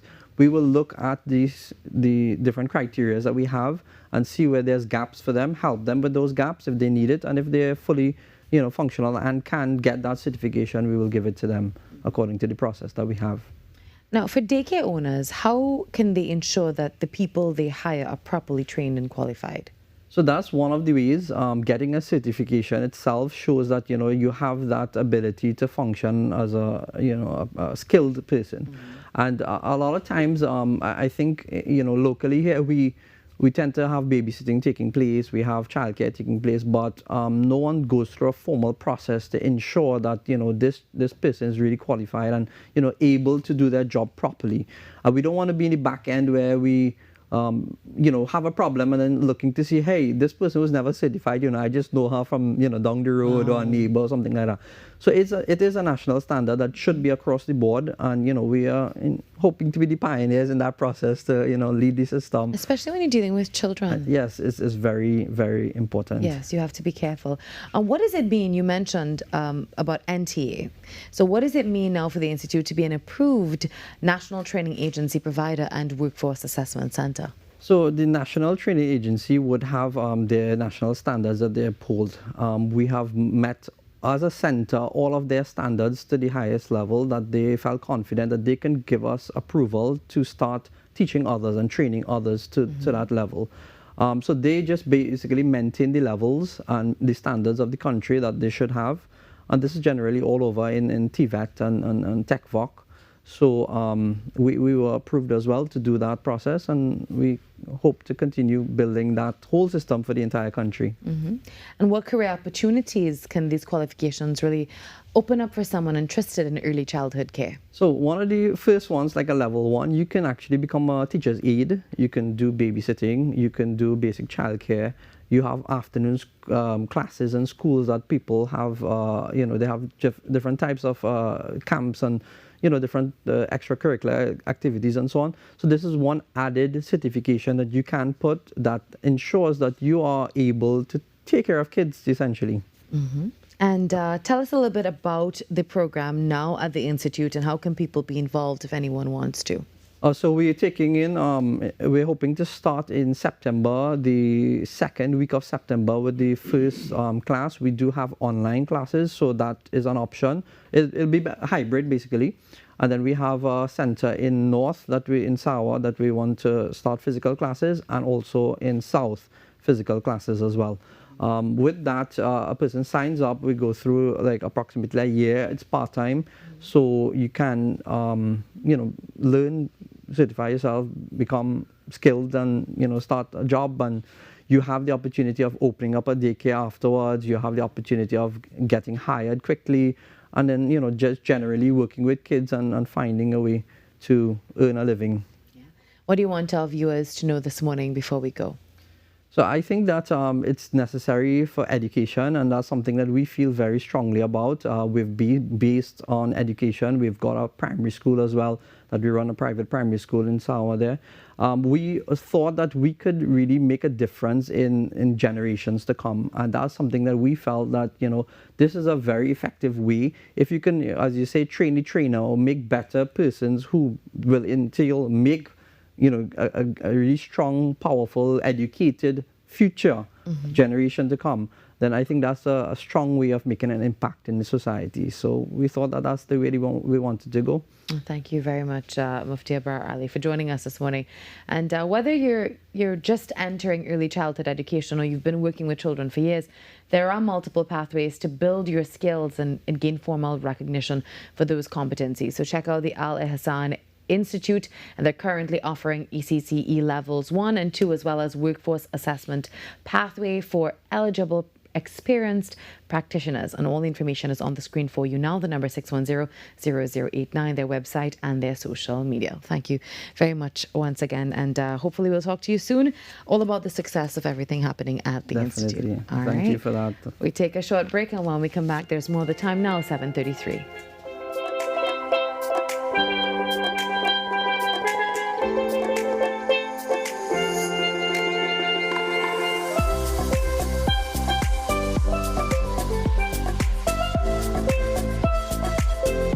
The conversations shaping our nation, the decisions affecting our future, the issues impacting you. Now, more than ever, it's time to bring them into focus. From politics and public policy to sports, entertainment, and the voices of everyday citizens. A new perspective is coming to Saturday mornings. Focus, People and Politics. Coming soon, exclusively on TTT. Being connected, it means a lot because, first of all, you can't do this by yourself. When you have your phone, you always have somebody at your side. I could call for help, anything going on, I'm giving children the opportunity to experience outside of their neighborhood. Digital is kind of a comfort, you feel good that people in your lives are always able to be contacted. I was with the other network, and I was having problems, so I joined Digicel, and I never regretted it.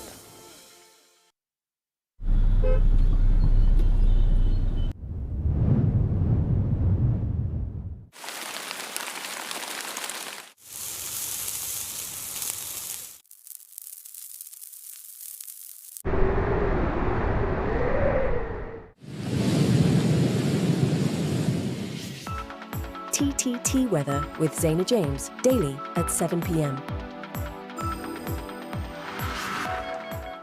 Unleash your imagination with TTT's Terrific Toon Time. Join us as we stop evil geniuses from taking over the world on Super Z, or hop on board for a journey into outer space with Galaxy Kids. Be a part of our quest to save the forest alongside our robot pals from Bugspot Ignition. Or let's go exploring with Duda and Dada. It's fun-filled adventure with Terrific Toon Time right here on TTT.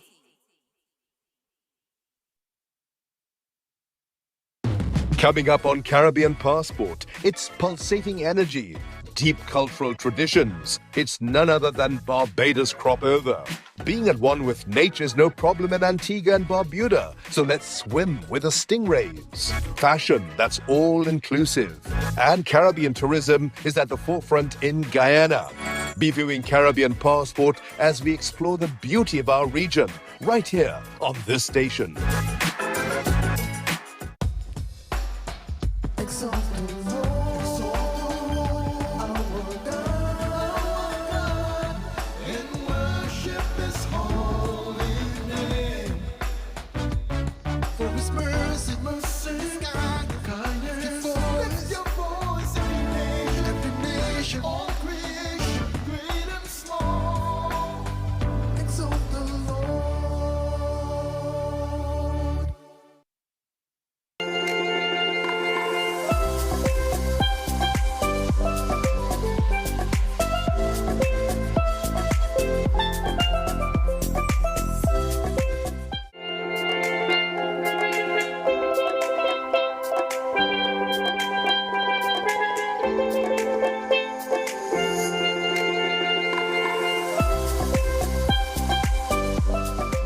The music of the Mighty Sparrow has helped to shape Calypso for generations, and now a new brand is helping and preparing to honor that legacy while creating a musical identity of its own.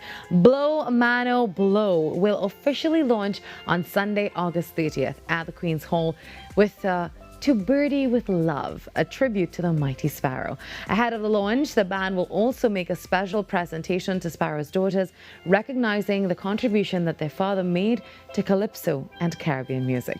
And joining me now to tell us more, we have cultural entrepreneur and artistic director Bert Marcelin and cultural ambassador Natasha Wilson. Good morning to you both. Good morning. Good morning. Thank you for being here. So let's start with the name. What is Blow Mano Blow, and how did this band come together? Okay.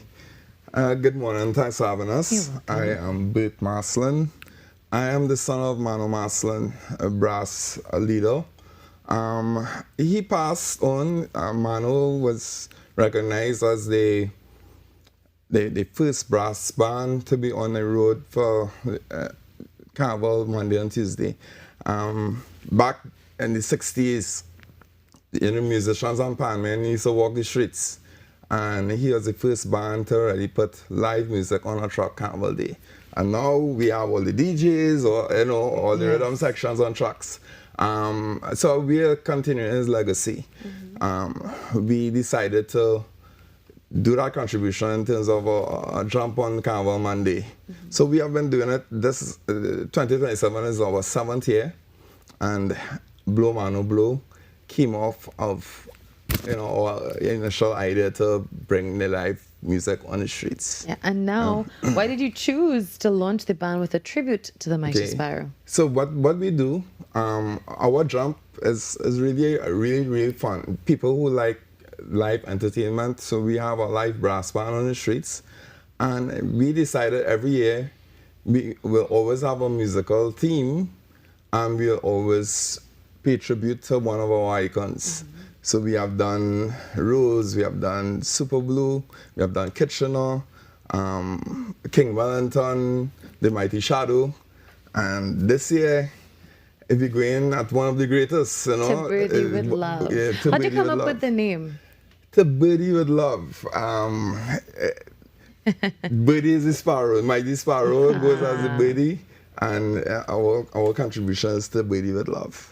All right, Natasha, talk to me. What's your role in all of this? Well, someone who came underneath my dad in Mighty Sparrow from training when I started singing, he's the one that helped me and make me who I am, So And I'm the one that when you need him, you have to call me for me to get to him to sort of convince him with certain things. Tell us about the special presentation that you'll be making as well.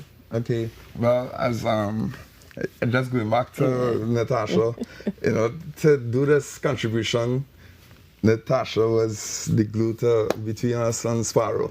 You know, he gave us all his blessings. Yeah.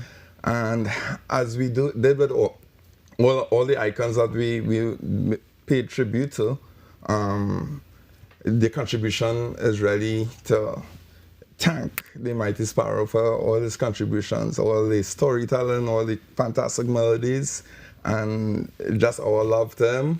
And blessings. Blow Mano Blow will be doing a special contribution later on today to Natasha and his second Natasha, daughter how do you also. feel about all of this? Well, to me, it's a normal thing, you know, being there with Dad, accepting, you know, awards when he can make it. You know, it's an honor. It's an honor. And to see someone that, you know, in my career, my singing career, that's the person who's in charge of me being who I am today as an ambassador, you know, an icon of Trinidad and Tobago, getting all his training. So when Bert and they reach out to me and give me the idea and tell me what it is they wanted to do for Dad, and I called Dad and I said, Dad, they want to honor you. They want to have a band. You know, and he was like, yeah, I love it. I love it. Put me on the phone. And right away, I spoke to Bert and my road manager, which is also Bert's cousin. And we all was on the phone with him, and he spoke to Bert. And Bert is like, but wait, this man not all at all. He's sung in all his faculties. Everything is there. You know, so, but he is very, very happy. You know, he gave his okay. He told Bert and they, he loved the bands, you know, the sections in the bands. He loved it. He told them that, yes, Congo man, yes, you know, very excited. And he's very, very honored and happy. And Bert, what does it mean now to know that he feels this way about this project? I mean, we are really grateful that he, you know, that he enjoyed what we're doing, you know, tributes to all the icons who are gone and who are still here. And I mean, as I said, Sparrow is one of the greatest, and it's an honor to do this as a tribute. Well, let's talk about the official launch taking place at Queen's Hall. How can we be a part of this? Okay, so Queen's Hall is a fun evening, that we're going to be sharing culture, arts, theatre. We're going to be introducing 5 sections: Happy School Days, Congo Man, Marigin, Margarito, and this year we have a new marriage between Blow Mano Blow and Sweet 100.1 FM. Yay! And the Sweet 100 FM section is Gina and Dino. Oh, right? So love it. So we'll be there. We're gonna be sharing this with our audience. The evening is full of entertainment. We have a theatrical presentation done by Unnecessary Arts, produced by Miss Penelope Spencer. We have Brass to the World, Sinel Dempster, Snakey, Casey. We have a new band, a crossover band, Rave the Band. Yeah. We have Ding Dong. We have Urban Alves. And we have the Sweet 100 DJs. So we're going to have a fun day. That's a treat, if I do say so myself. It's at Queen's Hall this Sunday from 6 p.m. to 12 midnight. Okay. As I said, it's going to be a fantastic evening. And you don't have to wake up early the next day for work, so you can really have a good time. Well, thank you, Bert. And thank you so much, Natasha. And you're most welcome. Thank you for sharing Bertie with us. Yeah, man, and a little bit of his legacy. That tribute takes place on Sunday, August 30th. Remember, the information is on the screen for you now. Their numbers and their email address where you can reach out to them. And how do you get tickets? Tickets at Queen's Hall box office. Committee members, numbers on the screen, 286-6819. And Yeah, all the information is on the screen. Got distracted when you heard it. A chance to celebrate one of the greatest figures in our musical history, and also welcoming a brand new band looking to carry that tradition forward. The time now 7:44. Thank you, Britt. Thank you, Natasha. To Birdie with love. We take a break and come back to wrap the show.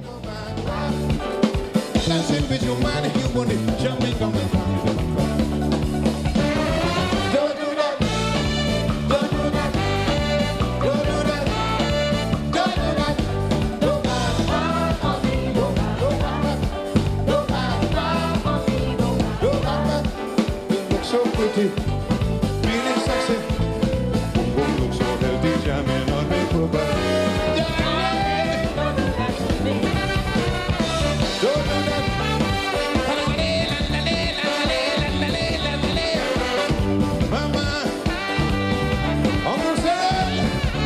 Up for this exciting challenge and confident about your business? If you are, the 10-20 feature is just what you need. It's where you give your customers 10 reasons in 20 seconds why they should shop by you. This fun-filled feature will be captured, packaged, and aired on television and promoted on social media simultaneously. Small, medium, and large businesses call or WhatsApp 764-3378 or 313-4215. Let's feature your business. 1020 with Junior K. It's affordable, effective, and fun.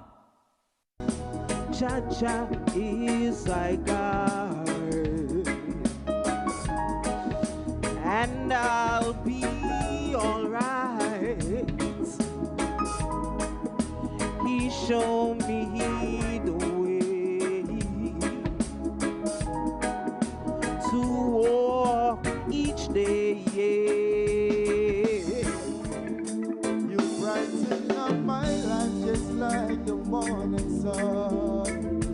The love you give to me, my life has just begun. I've searched all over the world, there's no one who as put you on as you, my African princess. More news, more access, more ways to stay informed. TTT News covers the stories that matter on air and online. Join us nightly at 7. TTT News, committed, accurate, relevant. I'm Renee Sion with another edition of Caribbean Week in Review.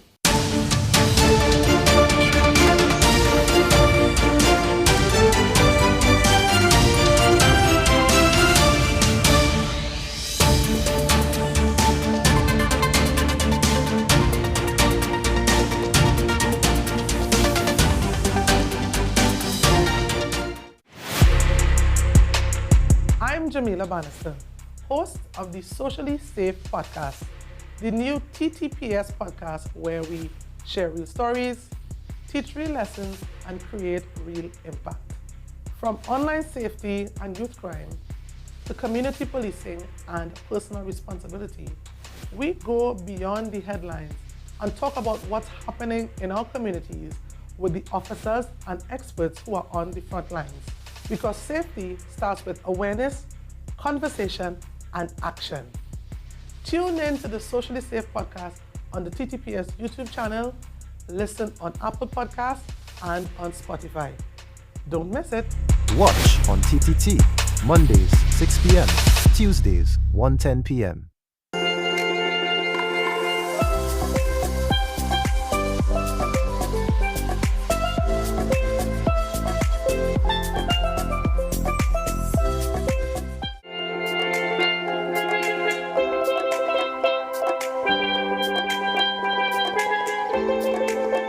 Happy birthday to you, Debbie Mohammed.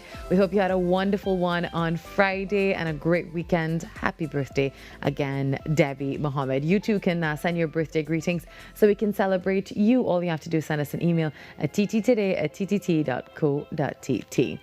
And for almost 2 decades, Calvin Classy Ramsawak has been building a career across music and radio and entertainment. And his journey began in 2006 as a lead singer of Extrail before appearances on Soca star, years performing with several bands, and eventually establishing himself as both a soca artist and a radio personality. And now he's continuing that journey with his latest release, One Look, a song written by Classy himself. He joins us now to talk all about the new music, the journey behind it, and what has kept him going through the years. Good morning. Good morning. How are you doing? I am great. I am great. Thank you so much for having You're me. most welcome. Let's start with One Look. Tell us about the song and what inspired it. One Look is actually my birthday song for this year. Yeah, Okay. every year I release a song on my birthday. That's in April, All the right. 24th. Happy birthday to everybody. We're talking belated birthdays. birthday to But this, they always say every year is a different chapter. So this year I wanted to release something different, like a new chapter of sound to my repertoire. So One Look is something, I call it Afro-Caribbean, something different. And, it's been sitting on the shelf for some time with my producer, and we felt as if this year was, it was right. I have to tell you that a lot of the guests have been joining us, especially seasoned artists like yourself, and they're doing their own genre, like a fusion of something. It's Yes. a little mashup of a few genres coming together for a very unique sound. Yes. And you're doing that as well. Same. You wrote this one yourself. Of course. What was the process like? I write out all my music, for the past 20 years. I've been writing, but I don't force, a vibe, so to speak. I just let it come naturally, organically. But this one was actually written in studio when my producer created the track. We just sat there, and out of conversation, it just came to us, and we built it out, And your musical journey started in 2006 with Extra. Wow, I feel a little bit old this morning thinking about those days. What do you remember most about those early years? Wow, I actually lived in New York for some time. So when I came back to Trinidad in 2006, and I got my 9-to-5 or 8-to-4 job, however you want to call it, I started my career. So that was like a little community band that I started, and then that led into Soca Star and then all the other bands. So, the journey has been beautiful. I have my goal. I know where I want to go, but I try my best to enjoy the journey along the way and all the experiences. Let's take a trip back down memory lane with Drinking Partner. Drinking Partner. That was a big one for you. That was a big one, yeah. How did that change your career? That put me in places and spaces that I didn't expect, and I'm very, very grateful. It was a song, again, that came very naturally with my manager at that point in time, who's a big soca artist now, Dev. Right? So Dev used to actually manage me. And that is the song that Dev actually came out with to be a soca artist today, So we collaborated with that song. But that song was, even today, that song really, really, it causes a lot of bacadal. Yeah, it really does. And Calvin, you performed everything from reggae and hip hop to chutney and soca. Yeah. Where does that versatility come from? I think understanding why you're doing what you're doing is very important. So I do it from a very, very authentic place. And, that is where my vibe comes from. It's not really about impressing anyone or trying to please a certain crowd. When the music hits you, whatever the genre, whatever type of music it is, you just go with the flow. And you've also built a very impressive career on radio. On radio as well, yes. And I know that you've left that behind for just a little bit. But how did you, transition from performing on stage to actually being behind the microphone? The radio career came actually from winning a competition. So I won a competition called Coke Zero DJ Intercal. It was like an 8-week competition. I topped out all the weeks, and I earned my contract on the radio station. Okay. So I worked on 2 frequencies for maybe like about, give or take, a decade. Yes. Yeah. Not long at all. Wow. He's just downplaying how long that was. Yeah. Has being a radio personality changed the way that you approach music and understand an audience? It's 2 different spaces. So on radio, of course, you bring a certain level of professionalism. Yes. And on stage, you bring a particular vibe. Yeah. But I have been professionally trained for radio. So I did my courses and stuff. Yeah. There's particular trainings, sessions that you need to go through for that. But again, it's about bringing me to the table. So there's no difference. Yes, there would be a slight switch in terms of the personality, but what you see is what you get. And now when you're producing your music, do you think back at, my listeners would love something like this. Of course. Yeah. Of course. You know, you always think about experience knowing what they wanted to hear. Yes. So you can actually, so you have an edge over everybody else, I would say. If you want to I love that. And you've been in the industry for quite a while. What has been some of the biggest challenges for you? Challenges. I mean, yeah, you go through your little hurdles and stuff. I think sometimes you try to please everyone, and the fact is you can't. You know, you really can't please everyone. So you, as I said, you do it from a real place. Yeah. You know, you try your best to do it from a very genuine, authentic place. And what has kept you motivated? God, honestly. I mean, I know that might sound very cliche, but in this business, your skin need to be a little thick, and you know, you can give up very easy. You know, so with prayers and understanding the challenges that may come with it, I just, you know, try to balance it as best as possible and do it for the real reason, which is my love for, you know, the culture. Calvin, well, thank you for being here with us. We're going to leave you with a bit of One Look. What do you want the audience to know about One Look before we go? One Look is just a beautiful song. It's an amazing song. I hope you all enjoy it. It's something very different, as I said. It's a different genre. And, you know, it's music to enjoy.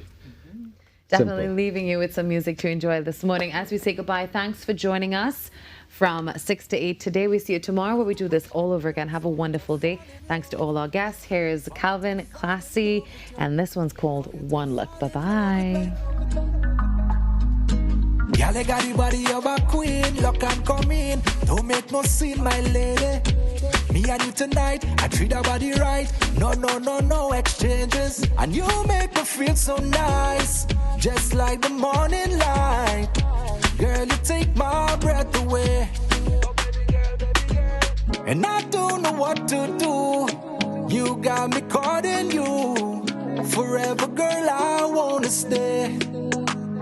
All it took was one look for me to fall in love. For me to fall in love with you. For you to fall in love with me. All it took was one look for me to fall in love. For me to fall in love with you. For you to fall in love with me. Hey. One time, why you give me one time? Two time, why you give me two time? Three time, why you give me three time? Time. One time, why you give me one time? Two time, why you give me two time? Three time, why you give me three time?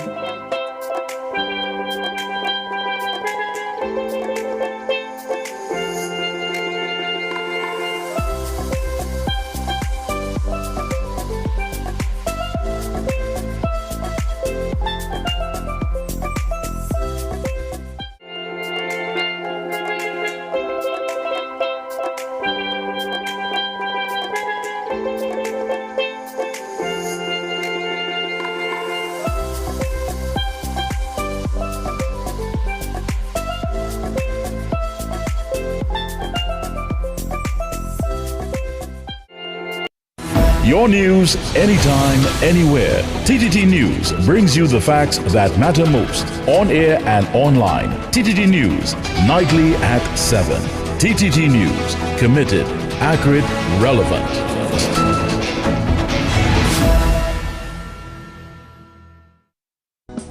Cha-cha is like art, and I'll be alright. He showed me the way to walk each day. You brighten up my life just like the morning sun. The love you give to me, my life has just begun. I'm such a love for the world, there's no one who I know. As virtuous as you, my African princess. We're now on the cusp of learning how AI is interacting with the tools that we have been using. So now increasingly, we're using AI to fine-tune both the treatments that we're giving and also to help us with the complex decision making. Be viewing Caribbean Medical TV on this station.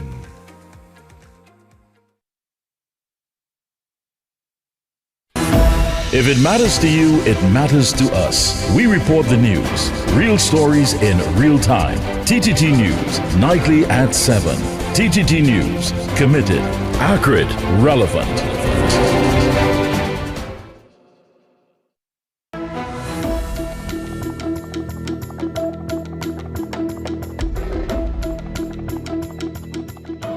Good morning. This is your TTT News Update. I'm Carrie Roberts. Making the news at this time. The issue of trust has become central to the controversy engulfing the Caribbean Court of Justice. The court has been rocked by a major internal dispute stemming from the leak of private judicial correspondence and disagreements over a dress code for judges. Political scientist Professor Hamid Ghani says the public fallout does not bode well for the institution's reputation.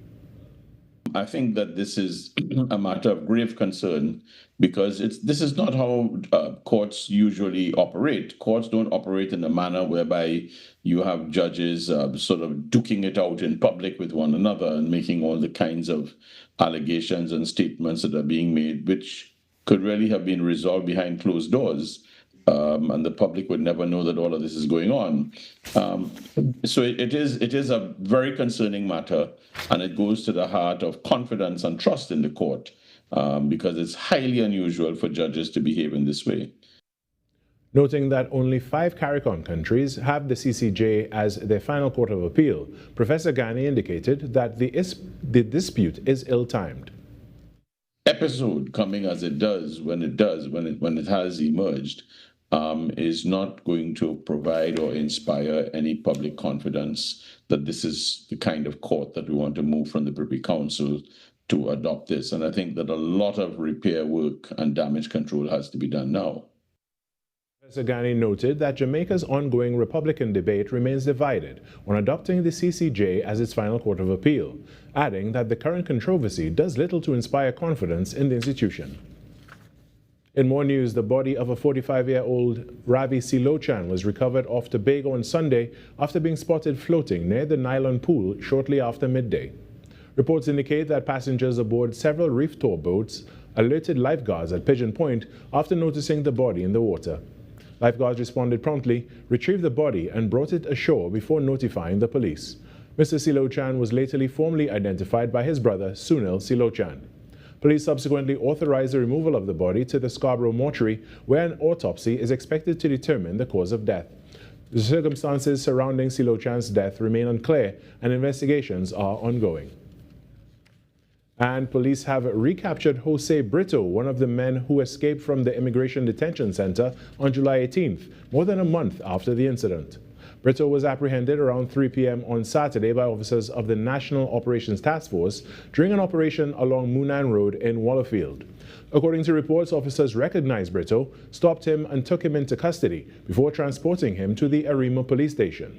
With the assistance of an interpreter, Brito was interviewed and subsequently charged with escaping lawful custody and 2 counts of assaulting a police officer. He's expected to appear before the court on Monday. And in some sport now, the Legends football tournament kicked off over the weekend in Valsayn, but before the opening whistle, the community paused to celebrate one of its own.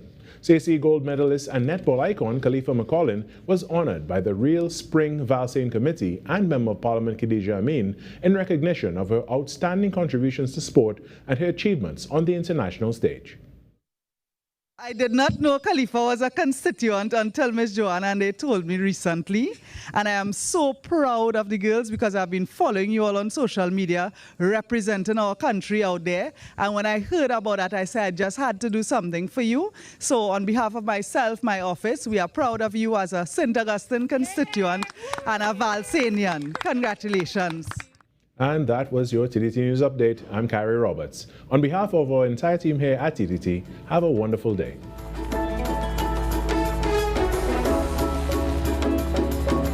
Your news, anytime, anywhere. Join us nightly at 7. TTT News, committed, accurate, relevant.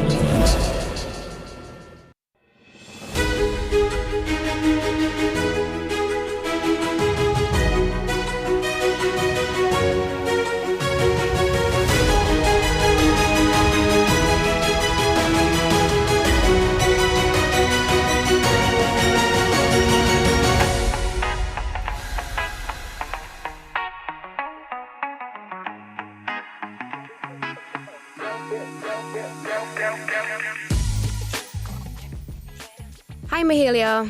After so many years delivering the news, what is something about you viewers would be surprised to learn? Viewers would actually be surprised to know that I am actually an introvert.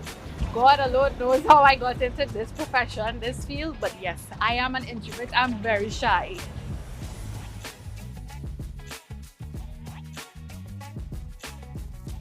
What's one thing you absolutely must do before going on air every day? So